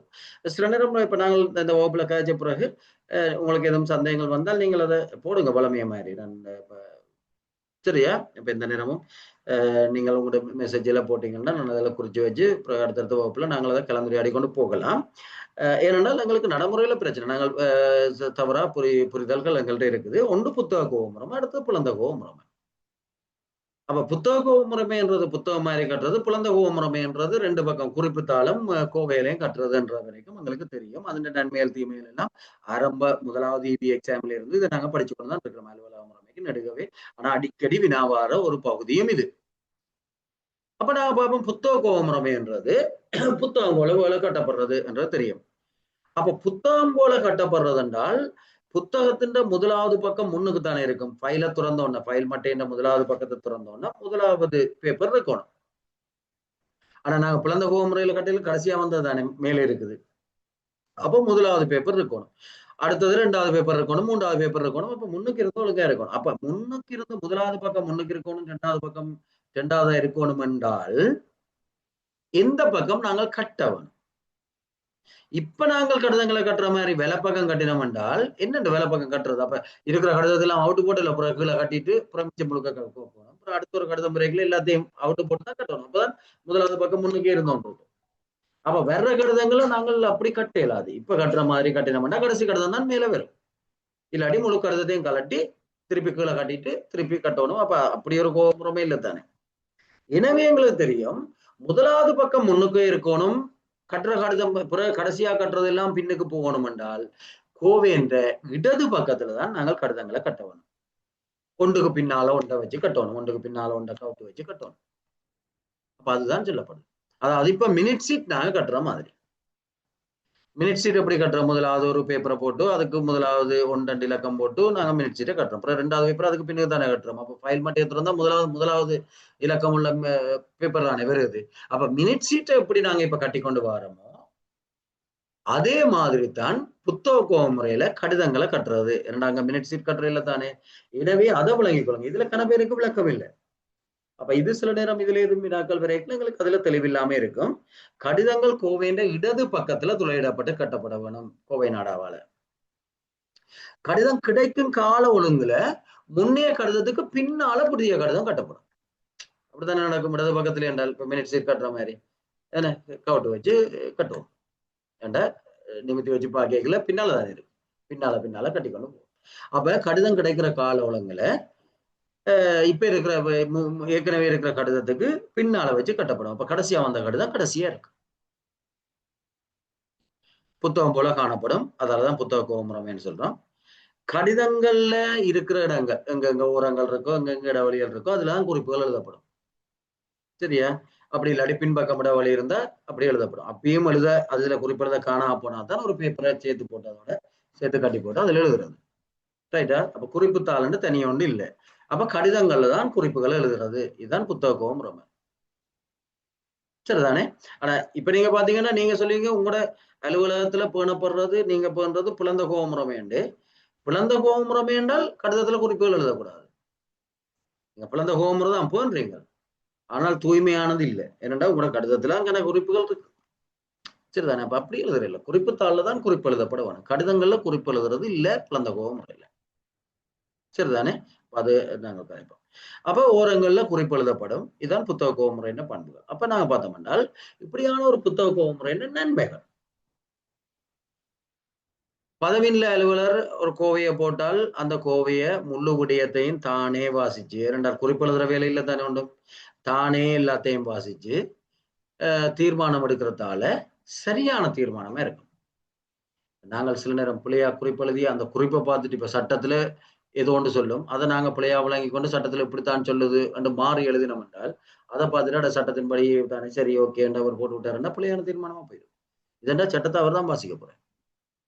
நீங்கள் வாசிச்சு ஒன்றும் சொல்லல. அப்ப அப்ப அது சரியான தீர்மானமா இருக்கும். விடயத்தின் வரலாற்றை புத்தகம் வாசிக்கிறது போல ஆரம்பத்தில இருந்து என்னடா முதல் விடயம் முன்னுக்கு தானே இருக்குது. பிறகு வந்தது பின்னுக்கு இருக்குது. எனவே முன்னுக்கு இருந்து தட்டி தட்டி வாசிக்கலாம். பிளந்த முறையில அப்படி வாசிக்கல என்றால் பின்னுக்கு இருந்து தட்டி வாசிக்கலாம் நாங்க யோசிச்சாலும் பின்னுக்கு இருந்தா இப்ப 5 பக்கம் கருதம்னா 5 பக்கத்தை தட்டி பிறகு 1ல இருந்து 5க்கு கீழே போய் பிறகு அதுக்கு பிறகு வந்து அடுத்த கருத்தை தட்டி சரியான சிரமம். பின்னுக்கு இருந்து நாங்க வாசி கொண்டு வரையில. ஆனா இதண்டா வந்த ஒழுங்குல அப்படியே இருக்கும். வடிவா முதல்ல என்ன வந்தது அதுக்கு பிறகு என்ன பதில் வந்தது அதுக்கப்புறம் என்ன எடுத்ததுன்னு புத்தகம் மாதிரி ஒரு ஒழுங்கு முறையில போகும். முழுமையா வாசிச்சு விளங்கிக் கொள்றது ஈஸி. சரிதானே? ஆனால் பிளந்த முறை மேல பயில வாசிச்சு விளங்கிக் கொள்றேன்டா சரியான சிரமம். கையாளுறதுக்கு இலகு. ஏனென்றால் கட்டுறது சுகம். மற்றது மினிட் சீட்டு அந்த அந்த துன்பங்கள் இல்லை. மற்றது பெருமன் அடையாது. இதெண்டா 2 பக்கம் இல்லை பேப்பரை கட்டி கொண்டு போறோம். அப்ப பெருமன் அடைஞ்சு போயிடும். அப்ப இது கையாளுற சுகம். சாதாரணமா கட்டியிருந்தார். சிக்கனத்தன்மை. என்னடா மினிட் சீட்டுக்கு தேவையில்லாத இல்லை, நேர விரயம் இல்லை, சிக்கனத்தன்மை. புதிய அல்லது பயிற்சியற்ற அலுவலருக்கு ஒரு திறமை தேவையில்லை. அலுவலரே தேவையில்லை. OS காணும். சரியா? அப்ப அலுவலருக்கு ஒரு திறமையே தேவையில்லை. OS போன்ற இருந்தாலே போதும். என்னன்னு சொன்னால் அவர் எல்லாத்தையும் பாய்ச்சி போட்டு இப்படி செய்யுங்கன்னு சொல்லுவார். அதை செய்து போட்டு திருப்பி போடுறானே. ஏன்னா கடிதம் கட்டவும் சொன்னதை செய்யவும் தெரிஞ்சா சரி. அப்ப புதிய அலுவலர்கள் விசேட பயிற்சி ஒன்று தேவையில்லை, விசேட அனுபவம் தேவையில்லை, புதுசான அலுவலர் யார்கிட்டையும் கொடுக்கலாம் இந்த கோமுறைமையை பண்றதுக்கு. இதெல்லாம் நன்மைகள். விசேடமா தேவையில்லை. ஆனால் இதுல இருக்க தீமைகள் இருக்குது. என்ன தீமைகள் என்று பார்த்தோம் என்றால் ஊழியற்ற திறன்ல விருத்தி வராது. அவர் எப்படி வந்தாரோ அப்படியே இருப்பார். ஒன்றுமே யோசிக்கிறல்ல தானே. சுய சிந்தனை என்றது தேவையில்லை. இதையும் படிக்க தேவையில்லை, சுற்றத்தை படிக்க தேவையில்லை, ஒன்றும் தேவையில்லை. எல்லாம் அவர் படிச்சுட்டு இப்படி செய்யுங்கன்னு சொல்லுவார். அதை செய்தா சரி, சொல்ற மாதிரி செய்தா சரி. ஆனா இன்னொரு அலுவலற்ற திறன் விருத்தி அடையாது. பதவியில் உத்தியோகத்திட்ட வேலை போல அதிகரிக்கும். ஏன்னா அவர் தானே முழுக்க வந்து பாய்ச்சி கொண்டிருக்கணும். அப்ப அவற்ற வேலைப்பல அதிகரிக்கும். அவற்ற வேலைப்பல அதிகரிக்கிறதால ஒவ்வொரு கோவிலையும் தீர்மானம் எடுக்கிறதுக்கு அவர் பாய்ச்சி கொண்டிருக்கணும். தீர்மானம் எடுக்கிறதுல தாமதம் ஏற்படும். கோவைகள் அல்லது அதில் உள்ள ஆவணங்கள் துளைஞ்சிட்டால், சில நேரம் கோவை துளைஞ்சிட்டால் எங்கேயும் அனுப்பல, அல்லது கோவையில் இருக்கிற ஒரு பேப்பர் துளைஞ்சிட்டால் அதுல என்ன இருந்ததுன்னு தெரியாது. ஒரு பேப்பரை காணலன்னு தெரியும், ஆனா அந்த பேப்பர்ல என்ன இருந்ததுன்னு தெரியாது. சரிதானே? அதுல அதன் விவரங்களை பெற்றுக்கொள்ள இயலாது. ஆவணங்கள் மீது குறிப்பிடப்படுறதால அது ஒரு விகாரமான தோற்றத்தை கொண்டிருக்கும். நல்ல நல்ல அழகான தோற்றத்தை கொண்டிருக்கு. அதை என்ன சுத்தி சுத்தி சுத்தி எழுதித்தானே இருக்கும். அப்போ ஒரு விகாரமான தோற்றத்தை, ஒரு அழகிய தோற்றத்தை கொண்டிருக்காது. சில நேரங்கள்ல வெளியிடங்களுக்கு நாங்க கோவையில் அனுப்பிக்கல, அந்த கோவையை அனுப்ப வேண்டி வந்தால் அந்த கடிதத்துல குறிப்புகள் எல்லாம் இருக்குது. அப்ப சில நேரம் ஏதாவது ஒன்று எழுதி அலுவலரை பற்றி அதை கட்டினது போல இது என்று ஏதாவது ஒன்று எழுதினால் அந்த உள்ளக முரண்பாடுகள் இருந்தால் அதெல்லாம் வெளியில தெரிய வரும். சரிதானே? அப்ப வெளியில தெரிய வர்றதுக்கான வாய்ப்பு இருக்கும். இந்த கோவமுறை மேல ஏன்னா அந்த கடிதங்களே குறிப்பு தச்சிரமா ஒரு பேப்பரை பிரதி எடுத்து அனுப்புறாலும் அதுல குறிப்புகள் இருக்கும். சரிதானே? ஒரு அழகிய தோற்றம் இருக்காது. அப்ப இதெல்லாம் நாங்க பார்த்தேன். அப்ப இதுல இருக்க தீமைகள். அப்ப இது புத்தக கோவமுறையின் நன்மைகள் தீமைகள். அப்ப பிளந்த கோவமுறைமையை நாங்கள் விளங்கிக் கொள்றோம் என்றால் அதை திருப்பி பெருசா இதை வடிவா விளங்கிக் கொண்டால் இதுன்ற நன்மைகள் அங்க தீமையாகும் அப்படி மாறி வரும். அவ்வளவுதான். சரிதானே? அப்ப பிளந்த கோவமுறைமை என்றது என்னென்றால் கடிதத்தின் வலது பக்கத்துல கோவையின் வலது பக்கத்துல கடிதங்களையும் குறிப்பெழுதுறதால இடது பக்கத்திலையும் கட்டி கோவையை பண்ற முறைமை தான் பிளந்த கோவ முறைமை. கிடைக்கிற கடிதங்களோ அனுப்பப்படுற கடிதங்களோ அப்ப இங்க கடிதங்கள் வலது பக்கத்துல கிடைக்கிற ஒழுங்குக்கு ஏற்ப ஒன்றுக்கு மேலே ஒன்று வைத்து கட்டப்படும். வலது பக்கத்துல ஒன்றுக்கு மேலே ஒன்று வச்சு கட்டப்படும். அதானே? அது உங்களுக்கு தெரியும் எப்படிதான் நீங்க பண்றீங்க, ஆனால் எழுத தெரியும். அப்ப வலது பக்கத்துல கடிதங்கள் ஒன்றுக்கு மேல ஒன்று கிடைக்கிற ஒழுங்குல வச்சு கட்டப்படும். கடிதங்கள்ல எந்த விதமான குறிப்புகளும் எழுதுறது இல்லை. குறிப்பு தாள்ல தான் சகல குறிப்பா நீங்க எழுதின என்ன, பதவியில உத்தியோகத்தர் எழுதின என்ன, திணைக்கள தலைவர் எழுதின என்ன, எல்லா குறிப்பும் குறிப்பு தாள்ல தான் இருக்கு. சரிதானே? அப்ப இதுதான் பிளந்த கோவ முறைமை. சாதாரணமா நீங்க பாத்தீங்கன்னா ஒரு கடிதம் ஒன்று அலுவலகத்துக்கு கிடைக்க பெற்றால் பதவி நில உத்தியோகத்தர்கிட்ட போய் அதாவது திணைக்கள தலைவருக்கு சமர்ப்பிக்கப்பட்டு விடிய அலுவலர்கிட்ட வர வேணுமா, விடிய அலுவலர்கிட்ட வந்து திணைக்கள தலைவர்கிட்ட போக வேணுமா என்று ஒரு வினா இருக்கு. அப்ப அதை நாங்க யோசிச்சு பார்த்தோம்னா உண்மையா பிளந்த கோவ முறையில இப்ப போற மாதிரி திணைக்கள தலைவர்கிட்ட போய் அவரெல்லாம் குறிப்பு எழுதி அனுப்பினால் அது பிளந்த கோவ முறைன்ற சிஸ்டம் இல்லை. சரிதானே? அது புத்தக கோவ முறை இல்லை. அப்ப பிளந்த கோவ முறைமையைத்தான் நாங்கள் இதன் நன்மைகளை பெற்றுக் கொள்றதுக்காக பயன்படுத்துறோம் என்றால் கடிதங்கள் வந்தோடனே தரம் பிரிச்சு கிளைகளுக்கு ஊடாக உரிய அலுவலர்களுக்கு அனுப்பப்பட வேணும். அவர்கள் அதை படிச்சு தேவையான குறிப்புகளோட தான் பதவியில் உத்தியோகத்திற்கு சமர்ப்பிக்க வேணும். அதுக்கு பிறகுதான் அதுலதான் அவர் தன் தீர்மானத்தை எழுத வேணும். இதுதான் முறைமை. ஆனால் இன்றைக்கும் எங்களுடைய மேலதிகாரிகள் முழுமையாக அந்த நடைமுறையை பின்பற்றதில்லை. இப்ப கடிதங்கள் முழுக்க மேலதிகாரிகளுக்கு சமர்ப்பிக்கப்பட்டு அவர்களுடைய குறிப்புகளோடு தான் வருது. ஏனென்றால் அலுவலர்கள் மீது இன்னும் அவர்களுக்கு நம்பிக்கை. சில நேரம் இதனாலும் கடிதத்தையாவது பார்க்கலாம், எப்பயாவது ஞாபகத்துக்கு ஒருக்கா கூப்பிட்டாவது கேட்கலாம் இங்க அந்த கடிதம் வந்து இல்லாட்டி கடிதம் வந்ததே அவருக்கு தெரியாது. அப்ப உண்மையிலேயே பிளந்த கோமுறைமை என்றது முழுக்க முழுக்க விடிய அலுவலர்கள்ல தான் தங்கியிருக்கு. அவர்கள் தான் காலம் தவறாம அதுக்கு அப்படிங்கிற சிஸ்டம் சரியா இருந்தால் அதைத்தான் சொல்லுது. இப்ப நாங்கள் என்ன எப்படி எங்கட அலுவலகம் இருக்குது என்றதை யோசிச்சீங்கன்னா நீங்க எக்ஸாம்ல மார்க்ஸ் நியாயம் இழக்க வேண்டியது. எப்படி இருந்தா நல்லம் என்று யோசிச்சீங்கன்னா இப்படி எழுதலாம். சரிதானே? அப்ப கடிதம் ஒன்று சரியான முறை அலுவலக முறைமை என்றால் கடிதம் வந்தோடனே அலுவலருக்கு கொடுக்கப்பட்டு அவற்றை குறிப்போடு தான் பதவியில் உத்தியோகத்திற்கு சமர்ப்பிக்கப்பட வேண்டும். அதுதான் இதுல சிஸ்டத்துல பாக்குறோம். எங்கட நடைமுறைகள் அப்படி அல்ல என்றது உங்களுக்கு தெரியும். ஏன்னா கடிதத்துல எந்த விதமான குறிப்பும் எழுதுறதில்லை. அப்ப அலுவலர் பார்த்து அதை கோவையில கட்டி குறிப்பு தாளில் குறிப்பு எழுதின பிறகுதான் பதவியில் உத்தியோகத்திட்ட போனா தனது சாத்தியப்படும். குறிப்பு தாளில் தான் சகல குறிப்புகளும் எழுதப்படும். அப்ப இதுல இருக்கிற நன்மைகள் என்றால் பதவியில் உத்தியோகத்திட்ட வேலைப்பளு குறையும். ஏனென்றால் எல்லா விடயத்தையும் அலுவலரே பார்த்து குறிப்பு எழுதுறோம். குறிப்பு எழுதுறதுல என்ன இப்ப நாங்கள் எழுதுற குறிப்பு ஒன்றுதான். பக்கம் 43 தங்களுடைய ஒப்பத்துக்காக. இஞ்ச பதவியில் உத்தியோகத்திட்ட ஒரு வேலைப்பளவும் குறையாது. ஏனென்றால் அவர் தான் முன்னுக்கே எல்லாத்தையும் பார்த்து சில நேரம் அவர் ஓடரை போட்டு அனுப்புறார். நாங்கள் கிட்டத்தட்ட இப்ப இன்னும் பிளந்த புத்தக கோமுறைமையில இருக்கிற பண்புகளை தான் வச்சிருக்கிறோம். ஆனால் பிளந்த முறையில கடிதங்களை கட்டுறோம். இதுதான் நடக்குது. அதாலதான் அந்த அதுக்குள்ள புலம்புறதுங்க. அப்ப இங்க வந்து பதவியில் உத்தியோகத்திட்ட வேலைப்பளு குறைவு. எல்லாம் சட்டத்தை தேட வேண்டியது, சுற்றுலத்தை தேட வேண்டியது எல்லாம் நீங்க. அவர் கூட குறிப்பை பார்த்தா குறிப்பில் எல்லாம் இருக்கு இந்த சட்டத்திலே இத்தனை பிரிவில் என்ன சொல்லியிருக்கேன்னா ரைட் ஓகே அப்ப அவற்றை வேலைப்போல குறையும். அவற்றை வேலைப்போல குறையும் கூட குறிப்பை பார்த்தே அவர் தீர்மானம் எடுக்க போறார் என்றால் விரைவான தீர்மானம். அப்ப அங்க தீமையா வந்ததெல்லாம் இங்க கொஞ்சம் மாறி வரும். அடுத்த பாத்தீங்கன்னா அலுவலர்களுடைய திறன்கள் விருத்தி அடையும். அப்பதான் நீங்க முகாமத்துவ சேவை உத்தியோகத்தர் என்றதுக்கு சரியான ஒரு பொருளுடையவர்களா வரும். ஏனென்றால் நீங்கள்லாம் சட்டத்தை படிச்சு செக்குலரை படிச்சு எல்லாத்தையும் சேர்த்து முழுமையாக எல்லாத்தையும் படிச்சு இப்ப கிட்டத்தட்ட நீங்க ஒரு தீர்மானம் எடுக்கிற லெவலுக்குரிய சகலத்தையும் சரி எல்லாம் படிச்சு இந்த சட்டத்துல எப்படி சொல்லியிருக்கு இந்த செக்குலர்ல எப்படி சொல்லியிருக்கு ஆனோடைய இது செய்யலான்னு சொல்ல போறீங்க. ரைட்டா? எனவே அலுவலர்களுடைய திறன் விருத்தி அடையும். ஒவ்வொரு விடயத்துக்கும் தீர்மானம் எடுக்கல நிறைய தேடி. இப்ப அலுவலர்கள்ட்ட திறன் விருத்தி அடையாம இருக்கிறதுக்கு ஒரு இபி எக்ஸாம் கூட படிக்க வேண்டி இருக்கிறதுக்கு காரணம் நாங்க பிறந்த ஹோம்ரமே சரியா பின்பற்றாதால குறிப்பு சரியா எழுதப்படாதால சரிதானே இல்லாட்டி இபி எக்ஸாம் படிக்க தேவையில்லை எல்லாமே ஒவ்வொரு விடயம் வரை படிச்சிருவோம்.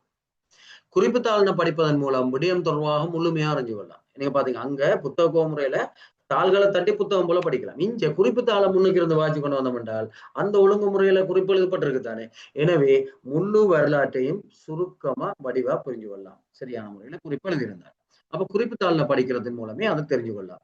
கோவையில் உள்ள ஆவணம் ஒன்று பழுதடைஞ்சாலோ அல்லது கிழிஞ்சு போனாலோ தொலைந்து போனாலோ குறிப்பு தாள்ல பார்க்க தெரியும். 45வது பக்கத்தை காணலைன்னா 45வது பக்கத்துல என்ன இருந்தது அதுல என்ன விடயம்ன்றது குறிப்பு தாளை பார்க்க தெரியும். இப்ப எங்களை குறிப்பு தாளை பார்த்தா அது ஒண்ணுமே தெரியாது. சரியா? ஏனென்றா 45வது பக்கத்துல கடிதத்தின சுருக்கம் நீங்க இங்க எழுதிப்பீங்க. குறிப்புத்தாளின் மூலம் குறிப்பெழுதுறது என்னன்னு பார்ப்போம்.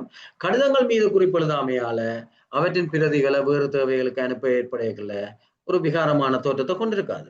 எல்லாம் கடிதமா தான் இருக்கு. ஆமிஞ்சுன்னா அதுல டேஸ் டைமும் இனிஷியலும் தான் இருக்கு. சரிதானே? விகாரமான தோற்றத்தை கொண்டிருக்காது. வேறு இடங்களுக்கு கோவைகளை அனுப்பியக்கல. அப்ப இது அடுத்த முறை வேறு இடங்களுக்கு கோவைகளை அனுப்பியக்கல குறிப்புத்தாளை கலட்டி நாங்க ஃபைல் பண்ணி வச்சுக்கொண்டுதான் அனுப்பணும். இப்ப நாங்க என்ன செய்யறோம் ஒரு சீவர கோவையோ அல்லது இந்த ஒரு கோவையோ வேற ஒரு திணைக்களத்துக்கு நாங்கள் அனுப்புறதா இருந்தால் ஒரு இடமாற்றமாகி போயிட்டார் அவற்றை பர்சனல் ஃபைல் அனுப்புறது சும்மா யோசிங்களேன். 1லிருந்து 245 வரைக்கும் உள்ள பக்கங்களையும் 1லிருந்து 22 வரைக்கும் 1லிருந்து 7 வரைக்கும் உள்ள குறிப்பு தாள்களையும் இத்திரத்தை அனுப்பி வைக்கணும். கொண்ட கோவை அனுப்பி வைக்கணும். குறிப்புத்தாள் அனுப்பக்கூடாது. குறிப்புத்தாள் உள்ளகத்தோட சரிதானே. அப்ப உண்மையா குறிப்புத்தாளை கலட்டி வச்சு கொண்டுதான் நாங்கள் கோவைகளை அனுப்பணும். எங்க அனுப்புறதா இருந்தானே என்ன தேவைக்கு அனுப்புறதா இருந்தானே அது அவர்களுக்கு தேவையில்லை. சரிதானே. அப்ப குறிப்புத்தாள்கள் அப்படியான தன்மையில் கோவையில அனுப்பி வைக்கல. அப்ப பொதுவாக நாங்கள் பர்சனல் ஃபைலுக்கு குறிப்புத்தாள்களோட அனுப்புறது எங்களுக்கு இப்ப குறிப்புத்தாளோடையும் அனுப்பலாம் இதோடையும் அனுப்பலாம் பிரச்சனை இல்லை என்றால் அதுல குறிப்புத்தாள் ஒன்றுமே இல்லைத்தானே. அப்ப கோவைப்படுத்தி வைக்கிறதால கோவை இல்லாத நேரத்துல அல்லது சில வேளைகள்ல கோவை துளைஞ்சு போனா கூட அதுல என்னென்ன விடயங்கள் இருந்தது என்றதை அறிஞ்சு கொள்ளக்கூடியதா இருக்கும். ஏன்னா முழுக்க குறிப்புத்தாள்ல இருக்குது கோவையில இருக்கிற முழு விடயங்கள்ட சுருக்கம். அடுத்தது வேறு இடங்களுக்கு அது குறிப்புத்தாளை கலட்டி வச்சுட்டு அனுப்புறதால முரண்பாடுகள் தெரிய வராது. சரிதானே. என்னடா எல்லா முரண்பாடுகளோ என்ன தொடர்பாடுகளோ உள்ளுக்கு நடந்தது எல்லாமே குறிப்புத்தாள்ல தான் இருக்குது.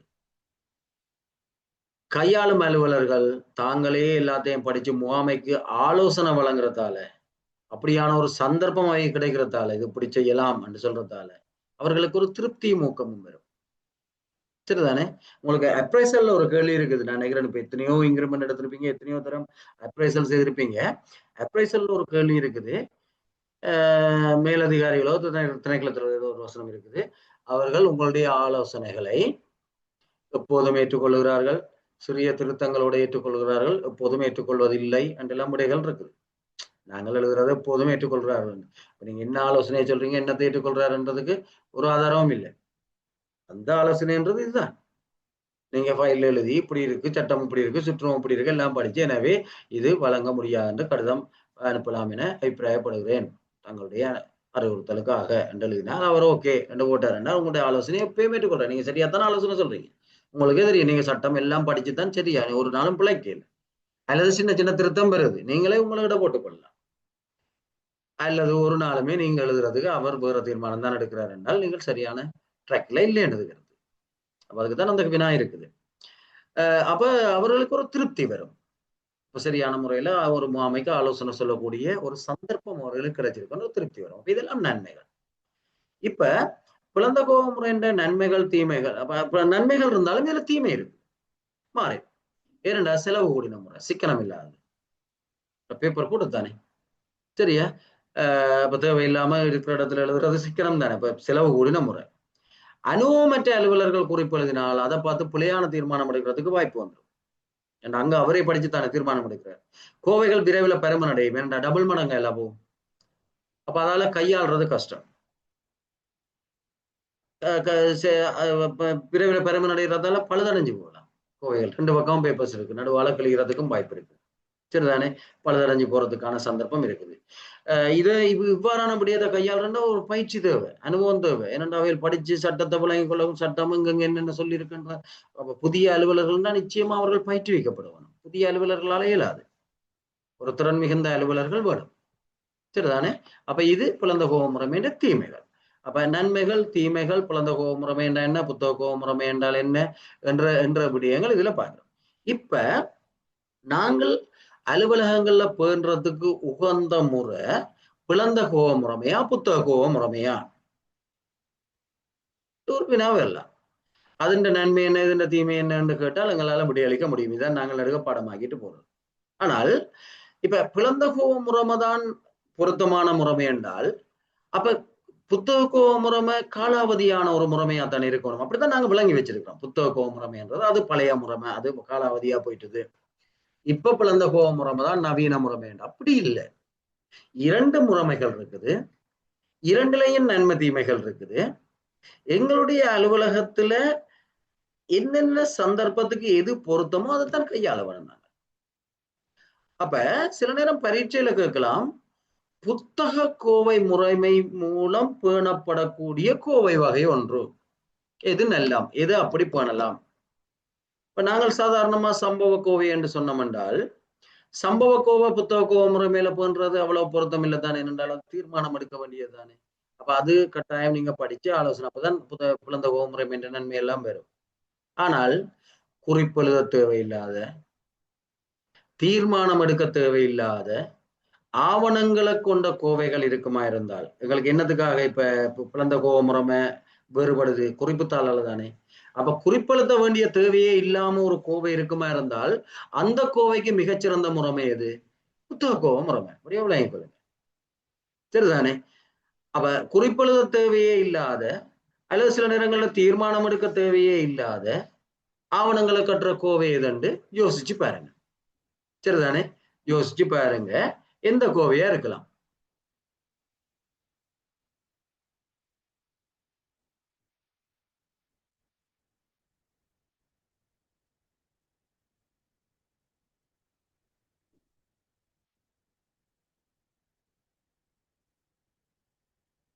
சரியா, ரைட். கொஞ்சம் கேட்டுருக்கீங்க, நாங்க பார்ப்போம் முடிச்சுட்டு மினிட்ஸ்ல இருக்கிறத. அப்ப நீங்க பாத்தீங்கன்னா இப்ப இப்படி நாங்கள் சொல்லலாம், எது சரியான்னு சொன்னால் உசாத்துண கோவைகள், ரைட், ஒரு ஆள் போட்டுருக்கீங்க. அப்ப உசாத்துண கோவையை பொறுத்த வரைக்கும் நாங்கள் சட்டங்கள், சர்க்குலர்கள் அதெல்லாம் தானே கட்டுறோம்.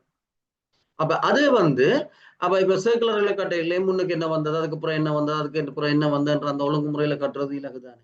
எனவே பொதுவாக உசாத்துண கோவைகள் எங்களுக்கு புத்தக கோவ முறைமையில பண்றது பொருத்த முடியதா இருக்கும். எல்லாத்துக்கும் அதுக்கு மினிட் சீட்டை கட்டி வச்சுக்கொண்டு பார்த்தோம், என்ன மினிட்ஸ் எழுத போறோம் உசாத்துண கோவையில.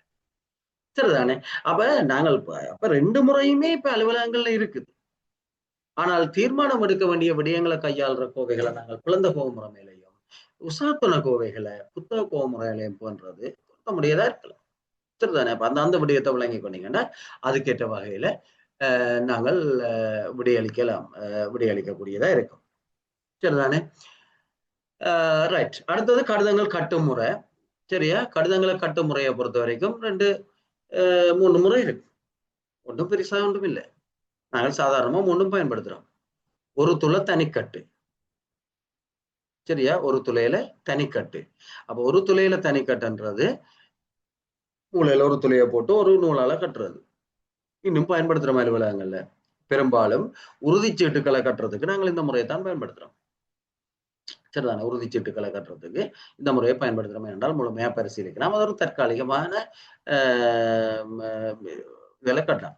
அடுத்து இருதுளை கட்டுன்றது கேஸ் ஃபைல் போன்ற கொஞ்ச காலத்துக்கு பயன்படுத்துறதுக்கு இருதுளை கட்டு.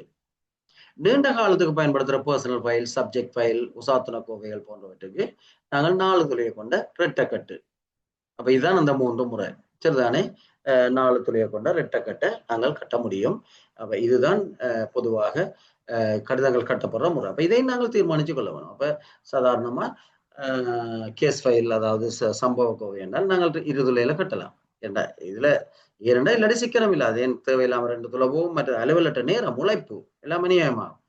ஆனால் எப்பயுமே கடிதங்கள கட்டைகள்ல மிகவும் இறுக்கமா கட்டணும். பாதிப்படையாதவாறும் வாசிக்கக்கூடிய வகையிலேயும் எழுத்துக்கள் ஆவணங்கள் ஒன்றும் பாதிப்படையாத வகையிலேயும் நாங்கள் துளையிட்டு கட்ட வேணும்.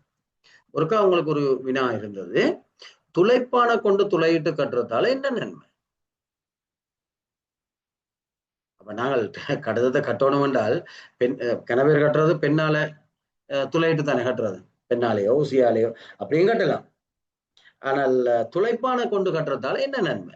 ஏண்டா பஞ்சர் துளைப்பானன்றது பஞ்சர். அது பிரக்கெட்டை கொண்டு பஞ்சர் ஒன்றும் போடல. நாங்கள் எல்லாம் ஊகித்தறிதான். அப்ப துளைப்பான கொண்டு துளையிட்டு கட்டுறதால என்ன நன்மை? என்ன நன்மை என்று பாத்தீங்கன்னா உண்டு சீராக கோவையிடலாம்.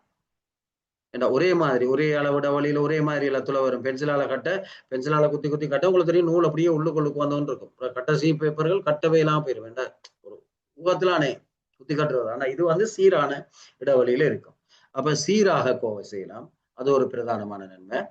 இன்னொரு பிரதானமான நன்மை என்றால் நெகிழ்வுத்தன்மை. இப்ப ஒரு ஒரு ஆவணத்தை கலட்டி எடுத்து புகைப்படம் எடுக்கணும் என்றால் அதுல இருந்து நாங்கள் சில நேரம் இழுத்து கலட்டைகள் என்ன சும்மா துளையிட்டு கட்டிட்டு இழுத்து கலட்டைகளை கிழிஞ்சு போயிடும். அப்ப இது வந்து இலகுவா. ஏனண்டா எங்களுக்கு வந்து நூலை விட துளை வந்து பெருசு. எனவே நெகிழ்வுத்தன்மை. அப்ப நெகிழ்வுத்தன்மை இந்த கோவைன்றது ஒரு நெகிழ்வுத்தன்மை கொண்டுதான் இருக்க வேண்டும். நாங்கள் கோவையின் பண்புகள் பார்ப்போம். அப்ப நெகிழ்வுத்தன்மை காணப்படும். எனவே இதெல்லாம் வந்து படிக்கிற ஒரு விடயம் இல்லை. அப்ப சில நேரம் பேப்பர் செய்யலாம் இப்படியான விடயங்கள் நாங்கள் கலந்துரையெல்லாம் இதெல்லாம் உங்களோட உயிர்த்தறிவால வரணும். ஏன் தொலைப்பான பயன்படுத்தினா என்ன சரிதானே? அப்ப அதுக்கேற்ற மாதிரிதான். அதே மாதிரி ஒரு கடிதத்துல கோவை இடைவெளி தேவையான அளவு விடப்பட வேணும். அதுக்குரிய காரணம் என்ன என்றால் இதுல சொன்ன மாதிரி தான். ஏன்னா கோவை இடைவெளி விடாட்டி எப்பயுமே ஆவணங்கள் கோவை செய்யப்பட வேணும். அப்ப நாங்கள் கோவை செய்யக்குள்ள கொஞ்சம் மறையலாம். துளையிடக்குள்ள சில தகவல்கள் இல்லாம போகலாம். அப்ப கோவை இடைவெளி என்றது கட்டாயம். அப்ப அதுக்குரிய காரணம் அதுதான்.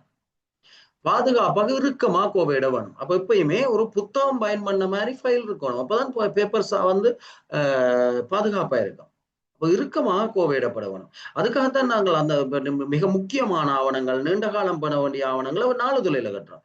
ஏன்னா ரெண்டாலையும் இறுக்கமா நாங்க கட்டினோம்னா மிக பாதுகாப்பு. தாள்கள் அசையக்கூடாது. புத்தகத்தில இருந்து தாள்கள் கிழிகிறது இல்லை. ஆனால் கோவையிலிருந்து தாள்கள் கிழிகிறது. ஏனென்றால் நாங்கள் இறுக்கமா கட்டுறதில்லை. சரிதானே? அப்ப இறுக்கமா பாதுகாப்பா கட்ட வேணும். அடுத்தது வந்து பக்க இலக்கம் இடப்பட வேணும். சரிதானே? அப்ப உங்களுக்கு தெரியும் பக்க இலக்கம் இடுறது. அடுத்தது வந்து குறுக்கு தொடர்பு குறிக்கப்பட வேணும். அப்ப இந்த பக்க இலக்கம் இடுறது, குறுக்கு தொடர்பு குறிக்கிறது போன்ற விடயங்களை நாங்கள் அதோட தொடர்ந்து மிச்சத்தை நாங்கள் தொடர்ந்து பார்ப்போம். இப்ப நீங்கள் கேட்டிருக்கிற 2, 3 விடயங்கள் லெட்டர்ஸ் மிக்ஸ் பண்ணி எழுதலாமா? மினிட் சீட் கட்ட வேண்டிய இலக்கமிட வேண்டிய ஒழுங்குமுறை அதுல மினிட் சீட் வந்து கட்டுறது நாங்கள் சாதாரணமா தளர்வா தானே கட்டணும். அப்ப 2 துளையில கட்டினா ஓகே. ஆனால் மினிட் சீட் தளர்வா கட்டணும். சில பேர் வந்து ஃபைலோட ஒட்டுறது அப்படி இல்லை. மினிட் சீட்டை கலட்டி நாங்கள் வைக்கணும். இல்லை ஃபைலோட ஒட்டக்கூடாது மினிட் சீட்டை இறைக்கப்பட. அப்ப நாங்கள் கலட்டி வைக்கக்கூடியதா இருக்கணும். அப்ப நெகிழ்வுத்தன்மை கூடியதா இருக்க வேணும்.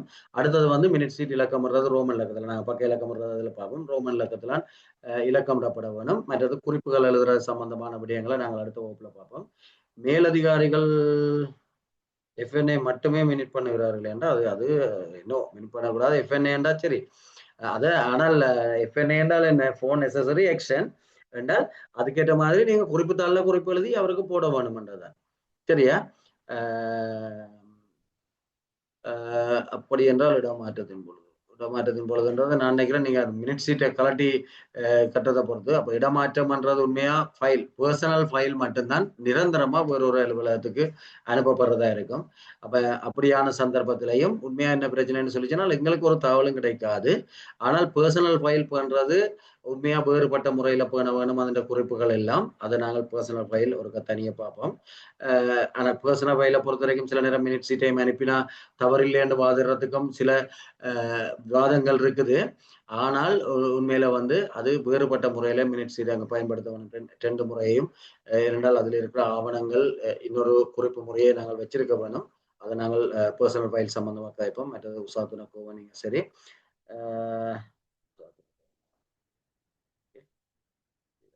கோவை இடைவெளி ஓகே. கோவை இடைவெளி என்றது கோவை இடைவெளி என்னன்னு கேட்டிருக்கீங்க. ஓகே, கோவை இடைவெளி வந்து ஸ்டாண்டர்ட் 1.5 1.5 சரிதானே, அது போட்டுட்டீங்களால் ஓகே. மற்றபடி நாங்கள் பயன்படுத்த அது சில விடயங்கள்ல நாங்கள் தெளிவா இருக்கணும் என்றால் கோவை இடைவெளி 1.5 என்றது அனுபவத்தினூடாக வந்தது. சரிதானே. இப்ப எங்களுக்கு எங்கேயாவது ஒரு அரசு ஆவணத்துல இல்ல கோவை இடைவெளி 1.5 சொல்லி அது ஒரு ஸ்டாண்டர்ட். அப்ப நாங்கள் என்ன செய்வோம்னு சொன்னால் இப்ப கேள்விகள் கோவை இடைவெளி எவ்வளவு என்று கேட்டால் அது 1.5 விடை என்றது நாங்கள் அணுக வேண்டியிருக்கோம். ஆனால் பொதுவாக நாங்கள் அதை பற்றி எழுதிக்கல போதுமான கோவை செய்யறதுக்கு போதுமான இடைவெளி விடப்பட வேண்டும் என்றது அந்த ஒரு விடையளிக்கிறதுக்கான ஒரு தந்திரோபாயம். ஆனால் அதுதான் எழுத வேண்டும் என்று வரைக்கும் நாங்கள் கட்டாயம் போகணும் என்றால் 1.5 என்றதான் கோவை செய்யறதுக்கு கோவை செய்த பிறகு இறுக்கமா கோவை செய்த பிறகு அதை தட்டி பார்க்கறதுக்கும் ஒரு போதுமான இடைவெளியாக காணப்படும். அப்ப இது வந்து அதான் சொன்னேன், அலுவலக முறைமையே முழுக்க அனுபவத்தின் ஊடாக வாரதுதான். அப்ப பொதுவாக ஏற்றுக்கொள்ளப்பட்டது என்றதுதான் இதுல இருக்கிற முக்கியமான விடயம். அடுத்தது வந்து